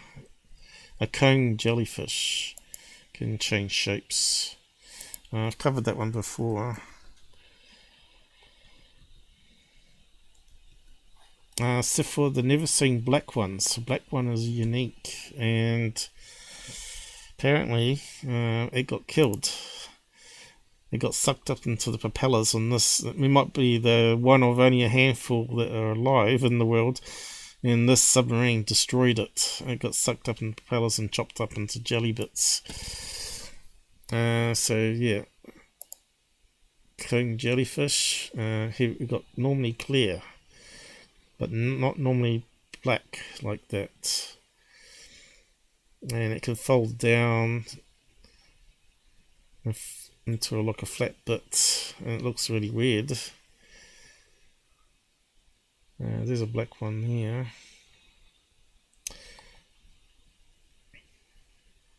And it has these pulsating lights that look like LED of all things as well.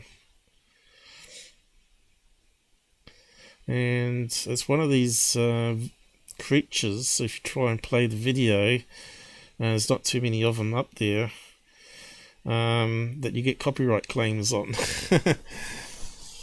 Even though it's fair use, you're only playing a clip of it. There's plenty of images we can show. But yes, it's fascinating. Videos, on the other hand, are dodgy. Even if we play it from the Smithsonian, where we get hit with a copyright claim. B, maybe that one's even safer, I don't know.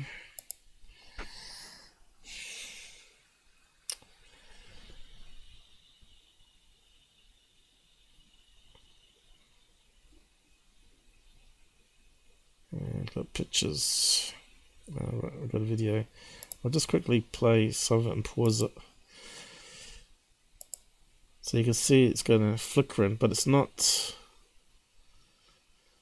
got the luminescence going. It's got some in the middle, but it hasn't got the multicolour lights going in this one.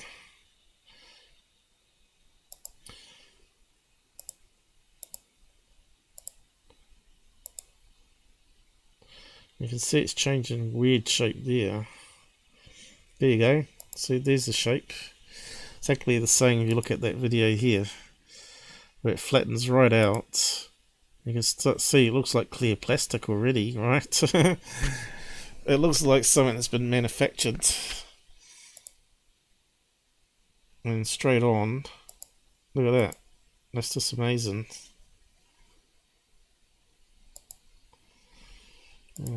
But yeah, that black one was the best.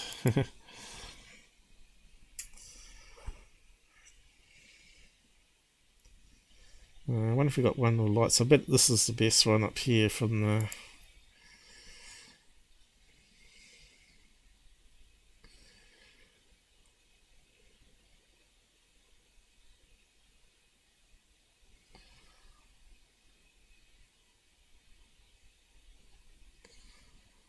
Yeah.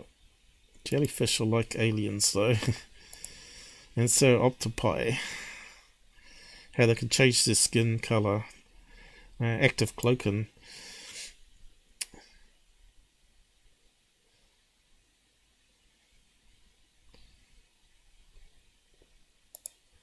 See, there are a few videos up now on these. Who did this one?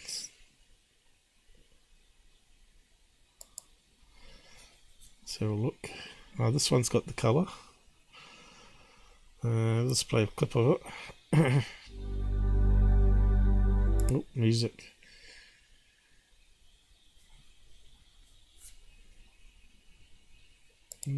Where's the close-up of the LEDs? There you go. It's not the best.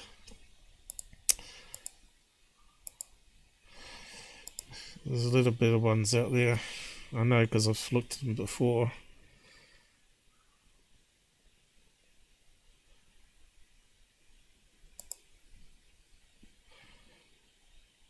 Oh, there's that shape.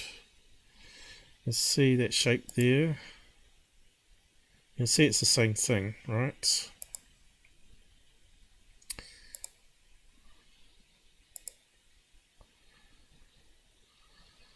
And again, there's no black ones, right? It's all clear. But there's that shape. And it can compact right down. Strange creature.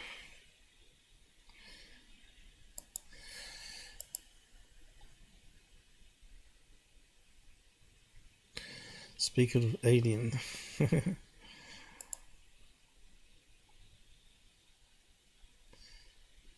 Anyway, you probably can do your own searches. There's the video, but if I play it, I'll get a copyright claim. It's unfortunate, but yeah, I'll post a link to it on this page here, and you can have a watch. Okay, Jellyfish. You've probably seen it on Secureteam.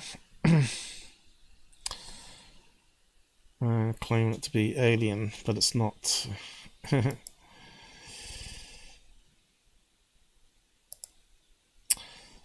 Okay.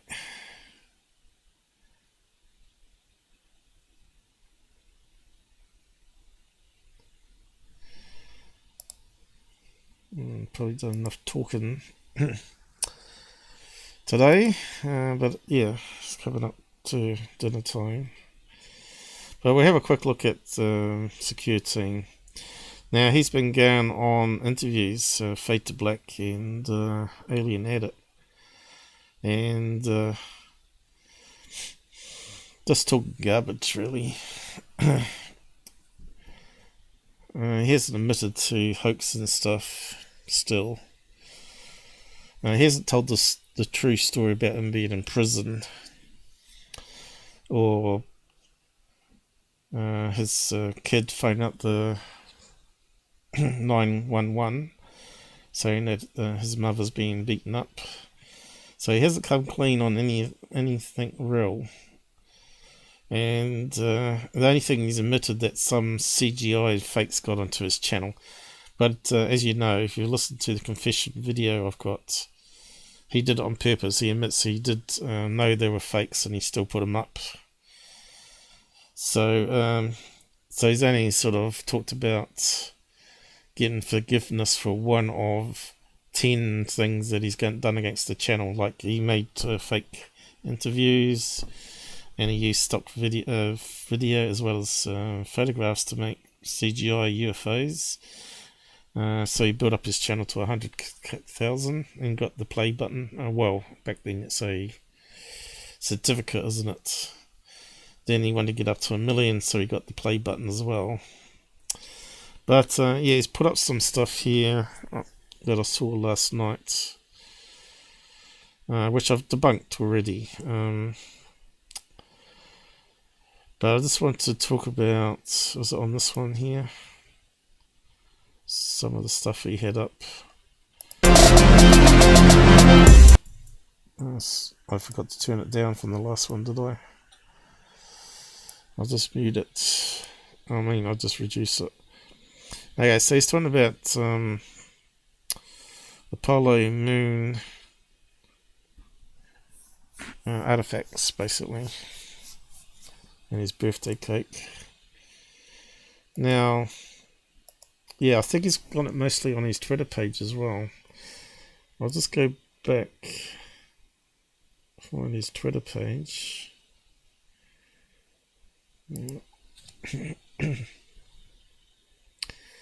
So I just want to correct the information he's putting out there. So he's got one coming up, but I think he's got the other ones too.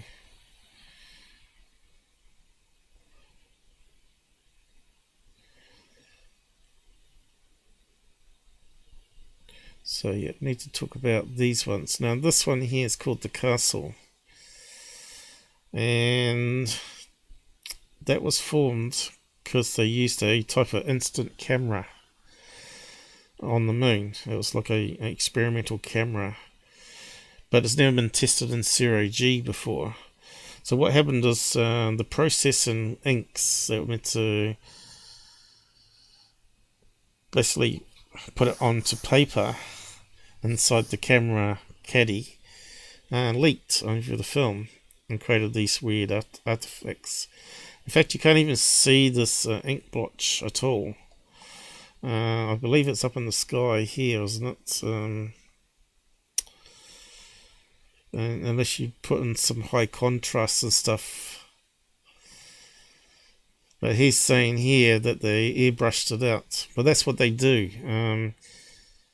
If they want to make a photograph for a poster or commercial selling for TV, they get rid of all the scratches and artifacts. Like if you got they had a brilliant picture of the Earth from space, so you might recall, but they had some artifacts in it through because they used glass slides where it got scratched or the emulsion peeled off it.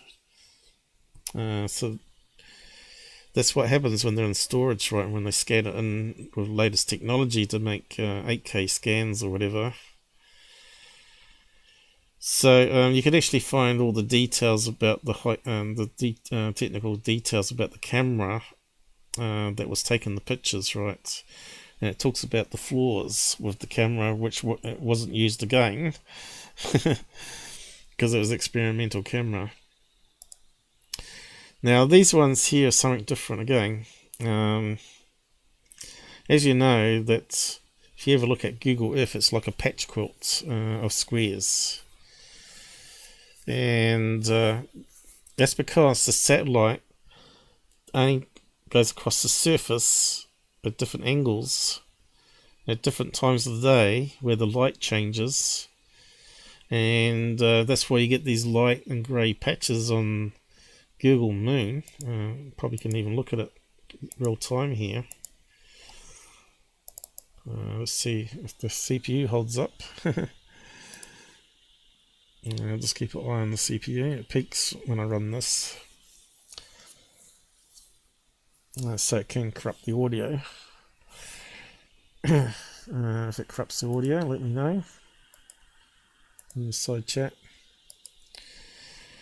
Yeah, so that's when we were last looking at stuff. Which was, I can't remember. Was it the TR3B or something? Anyway, if you go up here, whereabouts is it? So you can change it to Moon or Mars. If I can remember where you do it. Explore, here we go. Moon.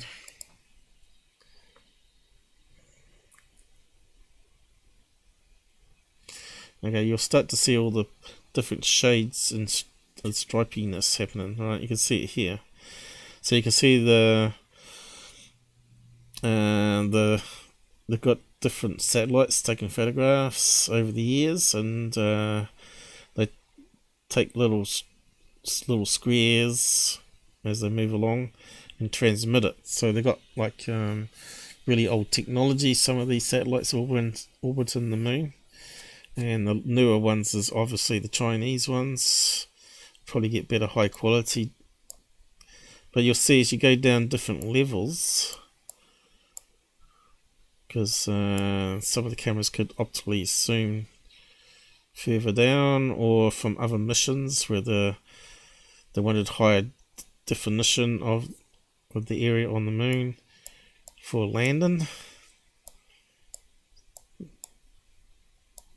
You heard the story. Here you go, look. So that's probably a landing site for something. Apollo mission, maybe. It's got these little things come up here.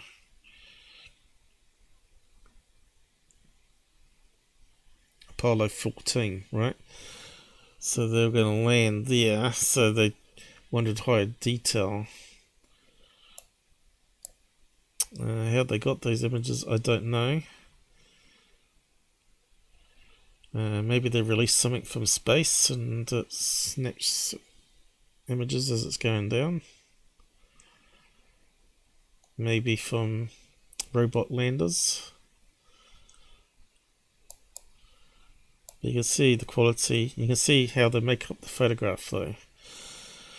It's in squares and strips, and then they join it all together. And sometimes they just don't get any data at all, so you end up with a little black bits. So they've got high quality here, but there might be something where it malfunctions.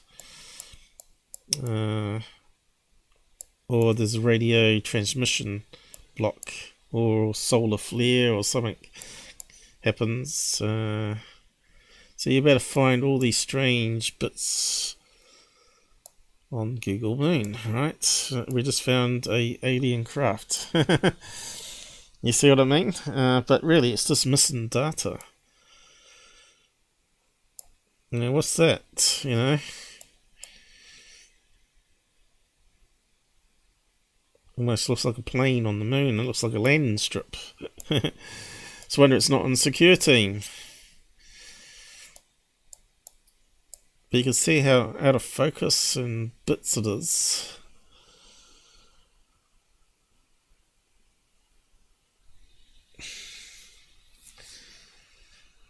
So that one there is probably just from a higher orbit than the rest of the images around it. So they sort of stitched it together and it's out of focus. It's probably just some really reflective chunks of white rock, you know, because it's meteorites crash into it. Or it could be, since we've got one repeating here, it could be a marker on the actual camera lens that they had for that particular mission. And it kind of looks like it now. It looks like a cross here. That's really out of focus. I bet if we go through all the images, they all got the same thing, right? But if you had that on a fraud channel, right, they'd only show you probably one of them or two of them. But you can see here we got more strips. It's funny how they look similar though.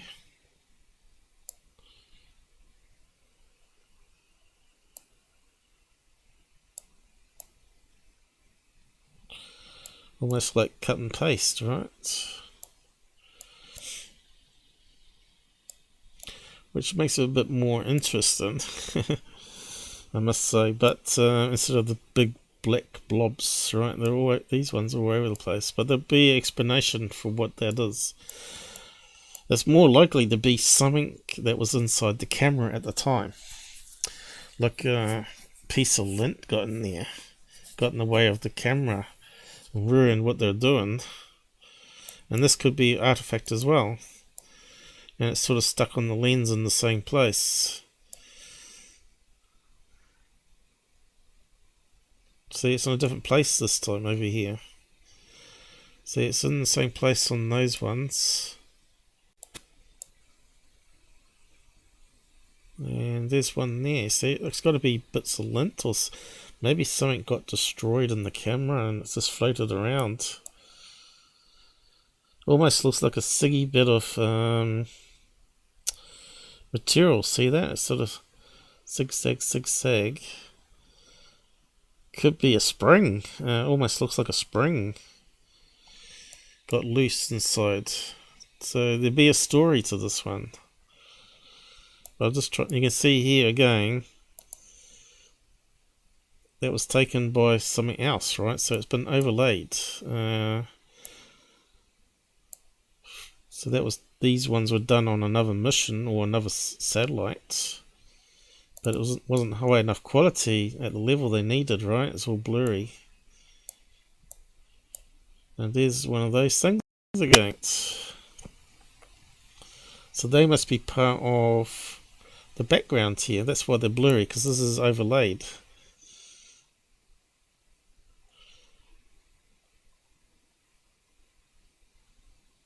They sort of merged it together for some reason.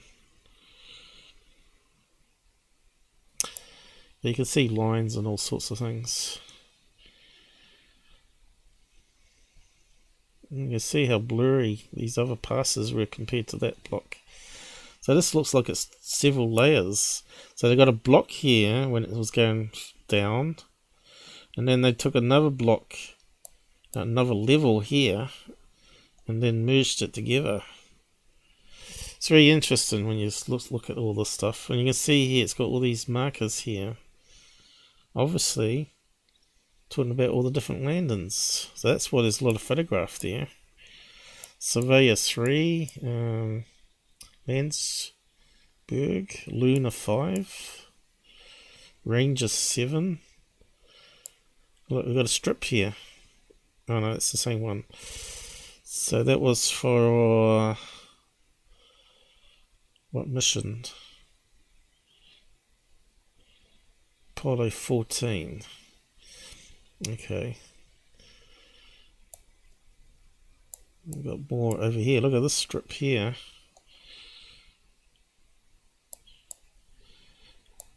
And we've got a block of newer data here with more detail, and we can even see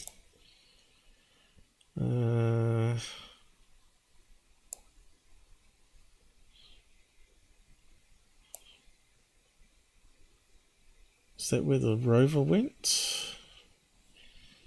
Overlaid the path. Some of the images you could actually see the rover wheels where the rover was driving. I don't know if it's there or not. But you can see they've updated it recently, by the looks of it. There's definitely a lot more there than last time I looked.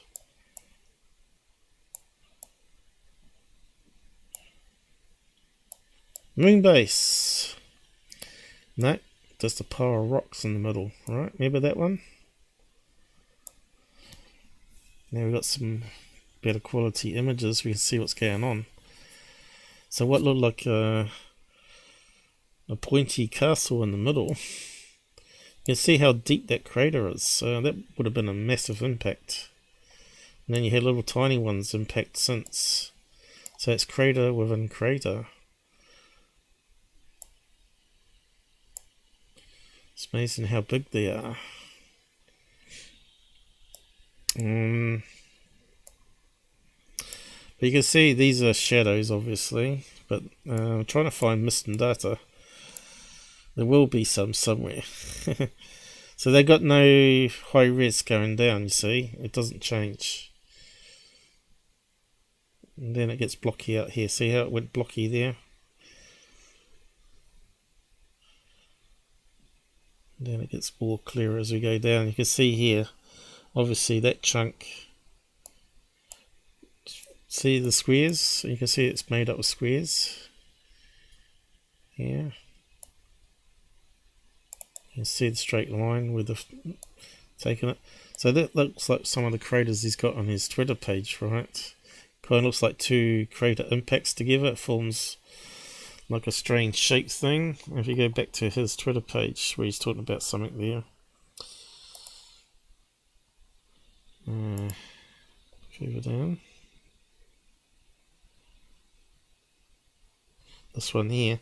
It's obviously two or three great impacts that happened, created this strange shape, right? And it might even be the one we're looking at.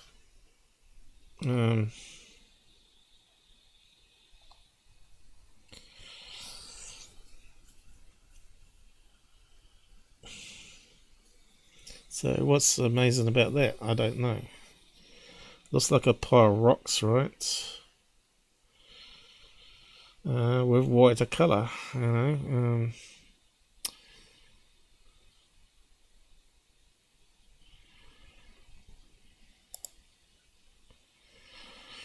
But yeah, I just wanted to see if I can find more of these square blocks.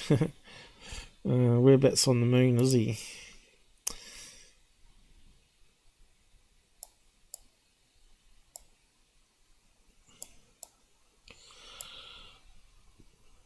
And it looks like they're gradually filling in them.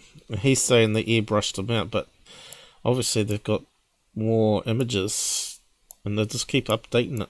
See, look how blurry and horrible that is, right? That's just disgusting. Of course they want more images. They want to improve it so it's HD, you know, whole surface. You can see all the different tracks of different satellites.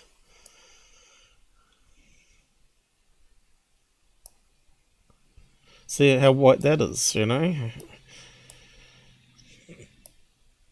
It's just a different type of chalky type rock, right? And as you get further away, it will be on top of other impact sites where it's less chalky looking. And it looks strange.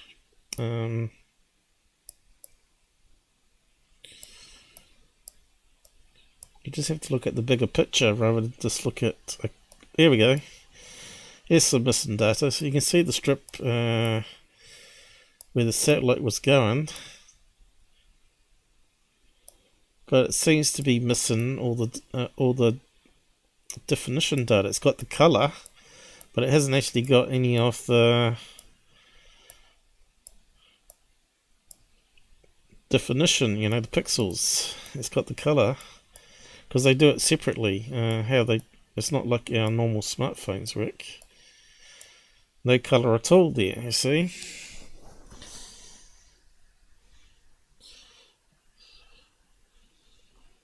And that's just where the satellite was passing. And obviously it went wrong. So it probably was, it took all these ones out here probably. And for some reason it went wrong here. The transmission got corrupted or something. In fact, there it looks like it's come back around for a second pass. It's got all that there, but then it gets wider here. So obviously it started losing data there as well. So it did multiple passes. you end up with that mess. And then that eventually will get fixed up, right? You get better quality images, and there won't be any alien base underneath it, unfortunately. And I don't think there's one there now. That looks like it's doesn't look like a really good area where you would want to build encampment for mining. It's not even near any big craters of such, right? It's very much on the surface here. But I must admit they've actually improved it a lot since I've last looked at it. Added more images over it.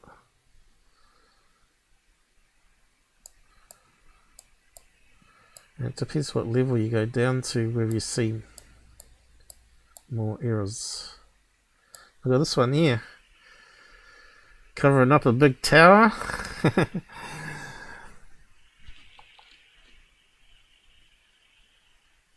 Airbrushed out. Now come on. If you're going to do a sloppy airbrush job like that, you wouldn't bother at all. You either do the job properly or not at all, right? You wouldn't put the big red flag on it, so here we are, we airbrushed out a moon base. Come on. Common sense, guys. And we're probably talking about, what's that, 5 miles? Probably talking about 10 mile cone head, or what do you want to call it, on the map.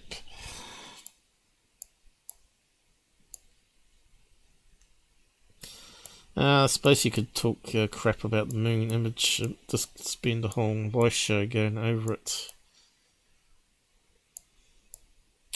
But this one's got lots of missing data somewhere too. So that's where you want to build a mine and encampment there, right?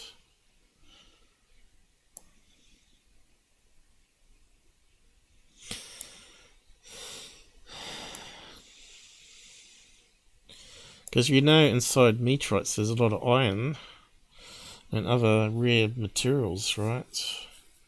Now Skinwalker Ranch did something this year, and we knew it was going to be like a meteorite impact area. We just do it. Didn't need that Travis guy to tell us. We knew there's going to be some strange underground rock formation that's causing the piezoelectric effect of microwave energy being transmitted from the ground. And of course, if you've got a meteorite impact, you've got all those strange rare earth type chemicals all underground there. And all that's being squashed with subtle plate tectonics, or maybe even gamma radiation or something. It's activating things. But it's just to see where they go for next. But, you know, if you're living on top of a meteorite impact thing and it's emitting radon gas, which is killing off animals and and it's emitting microwaves, it's probably not a good place to be setting up a farm on top of it. Right, so yeah, it kind of makes you wonder, would you then also do that on the moon? Would you create a base on top of a crater knowing that it's going to emit more than the average background radiation, microwave radiation? I don't think so. Anyway, I could talk about this stuff all the time, but I'll just finish up here. What's he saying? This entire video. Do not click off early. And I also want to say thank you Do not click off early, guys. You won't make any money. to everyone who's been going over to my Instagram and following. We're almost up to 13,000 followers, where I content monoliths and a rectangular slab on planet Mercury. And so you can actually see the rectangle. Okay, so we need to go to Mercury. Unfortunately, we don't have any Google Earth Mercury, do we? But again, this is the square blocks, right? For satellites going around orbits, and for some reason it didn't transmit 1, 2, 3 blocks of data there, whatever it is, from his camera, due to some sort of technical issue.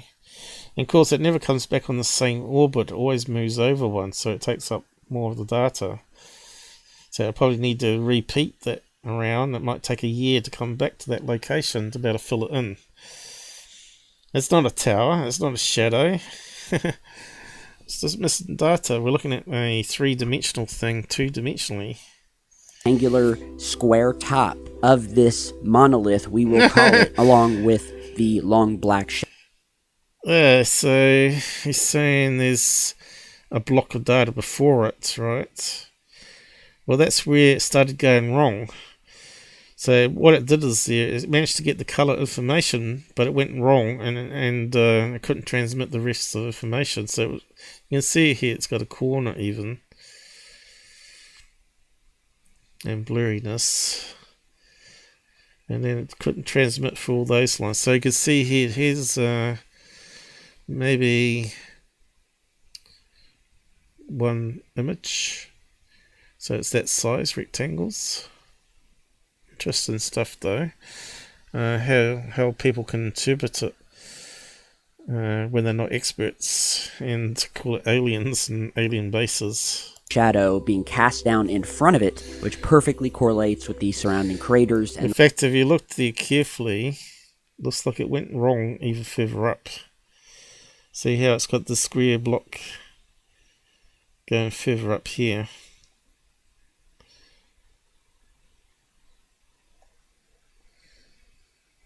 Looks like it's sort of more blurry than the background. Anyway, I gotta get going. It's getting late again. We will call it, along with the long black shadow being cast down in front of it. Not a shadow. Which perfectly correlates with the surrounding craters and the light which is coming down from the north. I don't think so, because here's a big chunk of data here, and look how long that is. See, you can even see the edge of it. See? Again,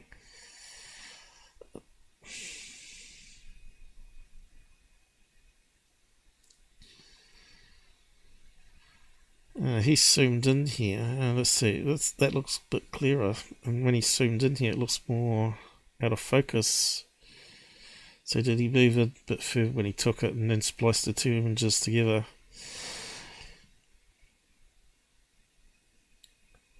Yeah, at first I thought it was on the same image, but it's not. He's actually zoomed in, because that's the same crater over here, but it looks like it's deformed.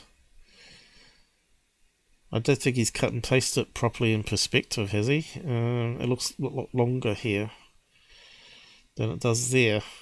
So he's not done a perfect edit there at all. Down onto the monolith. So Instagram is an awesome place. Head over. My Instagram is baffled by shape-shifting UFO spotted traveling at 500 miles an hour alongside... Oh yeah, we covered that one last time. I said it was an artifact through 3 different things. Atmospherics, the curvature of the plane window, and possibly a water droplet or ice droplet inside the camera lens at the time. That one's a bit complicated, that one. Anyway, what else he got? Shout out to someone that's paid the money.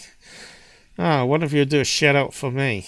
No, he won't. If I buy one of his t-shirts, would he put me up there and say go to the Out There channel to watch me debunk his leaker videos?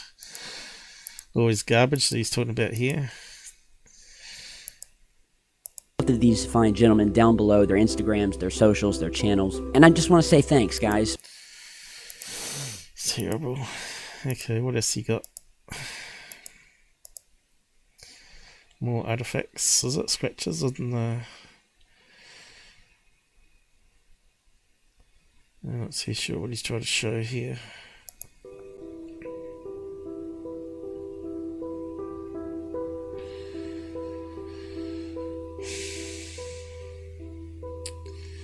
Alright, something on the crater, is it?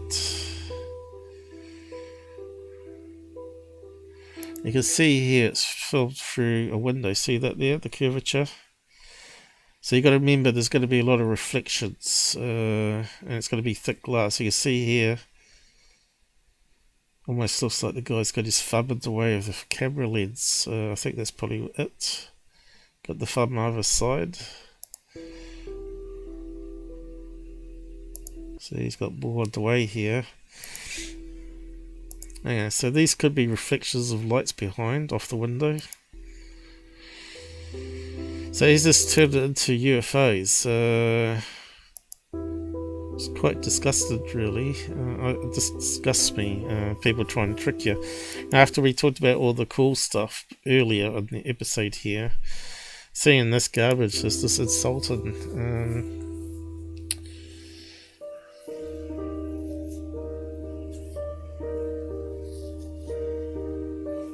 See, it's gone now. That's because the camera angle changed slightly, or the guy stepped in the way of the light source. It's just garbage, people. And that's the same with the plane image as well, you know, getting artifacts. And this one, he's just put up another one. He's on now, 8 minutes ago.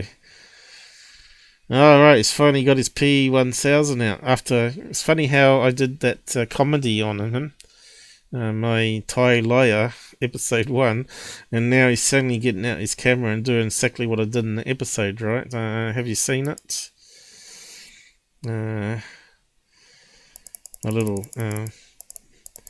new character down here, the episode there. Exactly what he's doing in this episode right now. It's kind of funny, really. Let's have a look. Oh, that's terrible music. Too loud.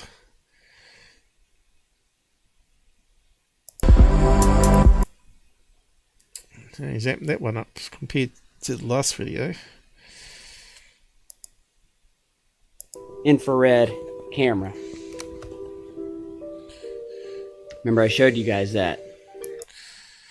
So, infrared is going to be a low-spec camera, isn't it? So, it looks pretty cheap compared to what you really need in this industry is really expensive cameras with proper optical zoom.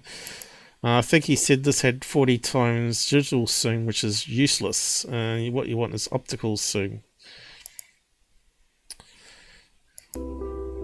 Right?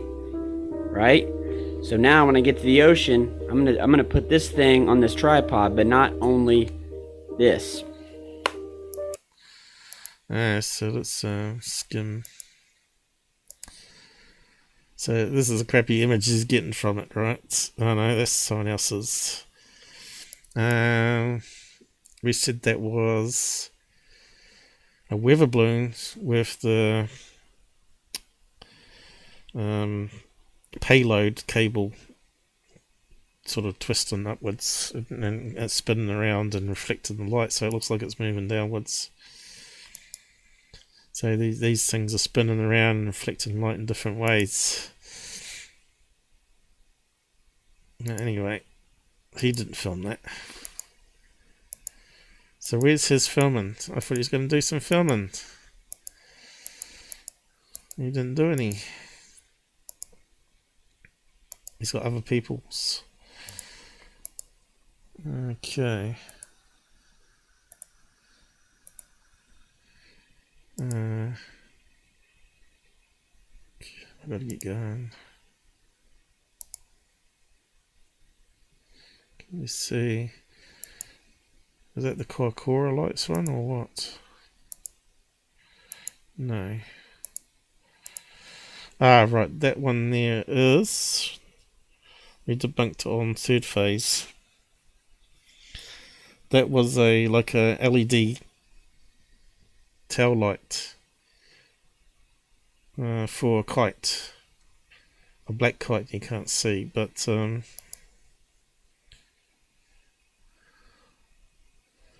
yeah, I think it's a kite tail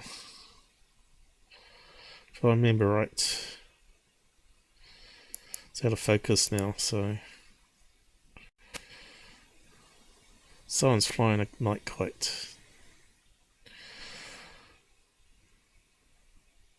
Or it's one of those long tube LED balloons that's escaped. And it's flying off on its... I think it flies into the ocean if I remember right. Yeah, there you are. He's got it coming up the ocean and stuff now. Now these ones here, I think the Black Vault's put up some information on that they were doing experiments with blimps on board submarines for target practice or decoys.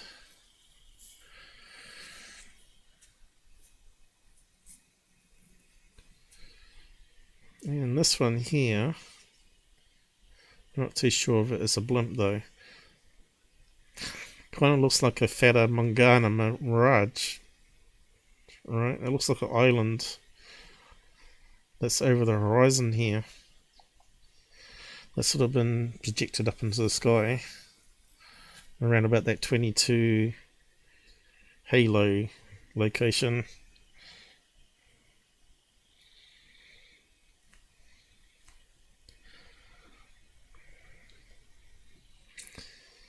But yeah, I don't know if there's a video of that one. Maybe any of it. I think it's all pictures, isn't it? Anyway, this is the latest video. Garbage. And this one here with the alien creature. Looks like someone that was hired as an actor for photographic work. It has long hair. Okay, so what's this one? Stealth plane? Or model? Whereabouts is it?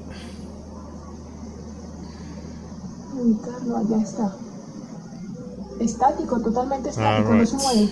Now I see. That looks like one of those, what do you call it? Aerobatic kites. Has like triangle bits coming down with 2 cords to control it. That's what it is, it's just a kite.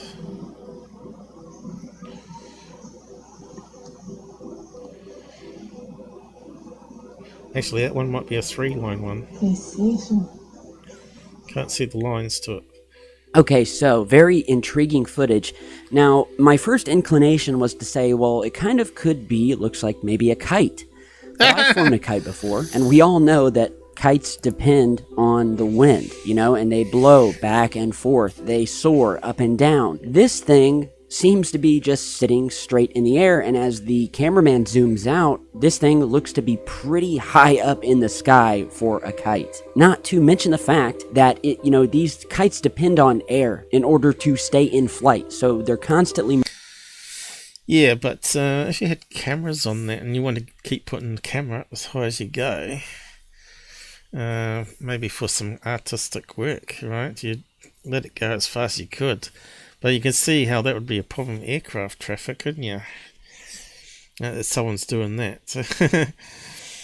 But you can't rule it out. That someone will be, it's in a remote area here, obviously.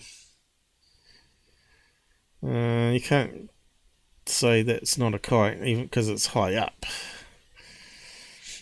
So, kind of looks like a kite to me. And this one here, this is archives of the pioneering Lieutenant Colonel Wendell C. Stevens, who's one of the most famous UFO researchers who, after leaving the U.S. Air Force, dedicated his life to the study of extraterrestrials and UFOs. Look, come on, this is a person looking upwards to the sky, and he's got long beaded hair, and he's just flipped his head around when the photograph was being taken. Come on. No way is that alien. You emphatically Yes. But first, let's get into a little of the history behind this photograph and where it came from.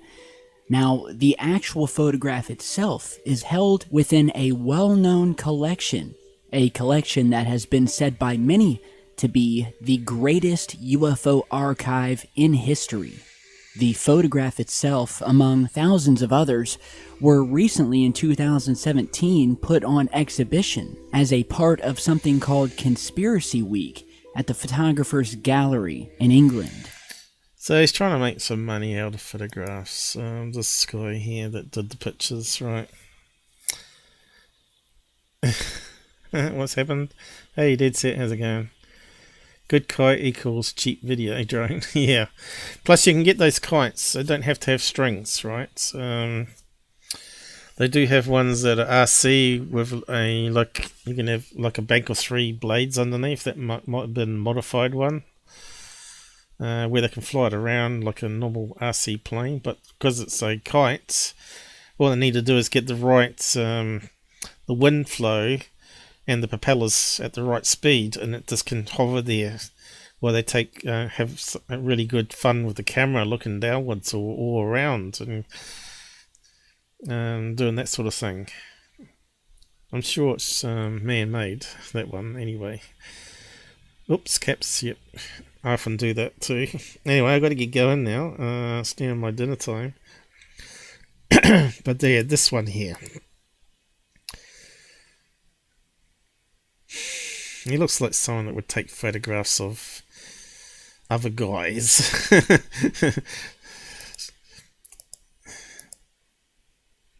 And this one here, it looks like a female with white hair and a dress.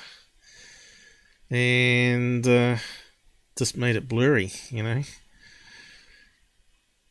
Probably had a blurry filter on or something there. It was just experimenting with camera. And trying to say it's aliens. Come on.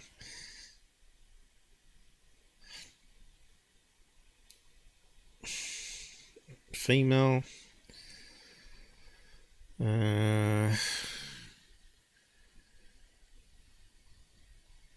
Looks like he's distorted it a wee bit through some sort of filter. Blurred it.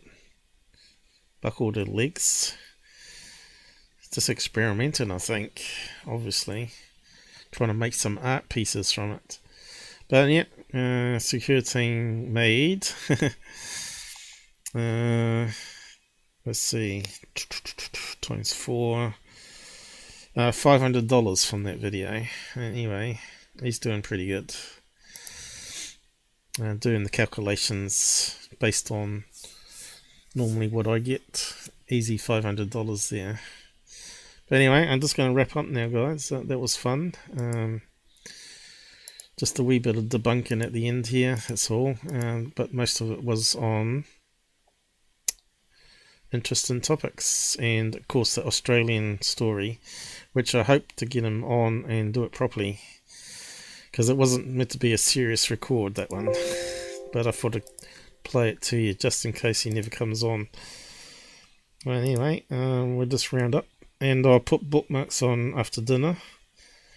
Or chapters as it's called. So you can jump to where I play that clip from the Australian guy talking about it turned into Egypt. His house turned into Egypt. I think he said they walked through where the blinds were even. It sounds a bit crazy, I know. But why would you go outside for a cigarette if you got aliens around it? So there's probably need to ask him about that again anyway. But maybe I misheard it. End credits and good night. More people coming on now though. Sorry about that, but you can always wind back and have a watch.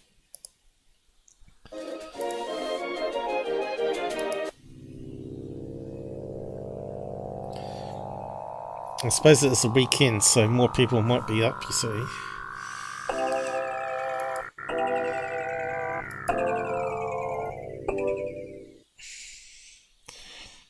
Good night. Oh.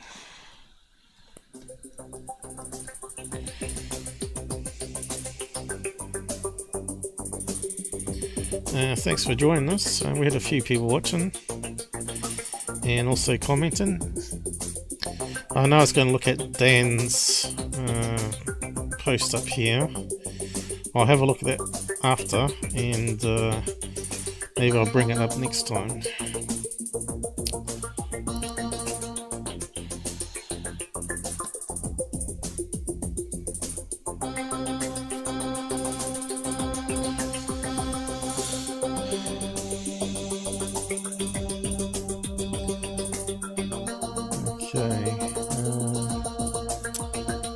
I need to end it.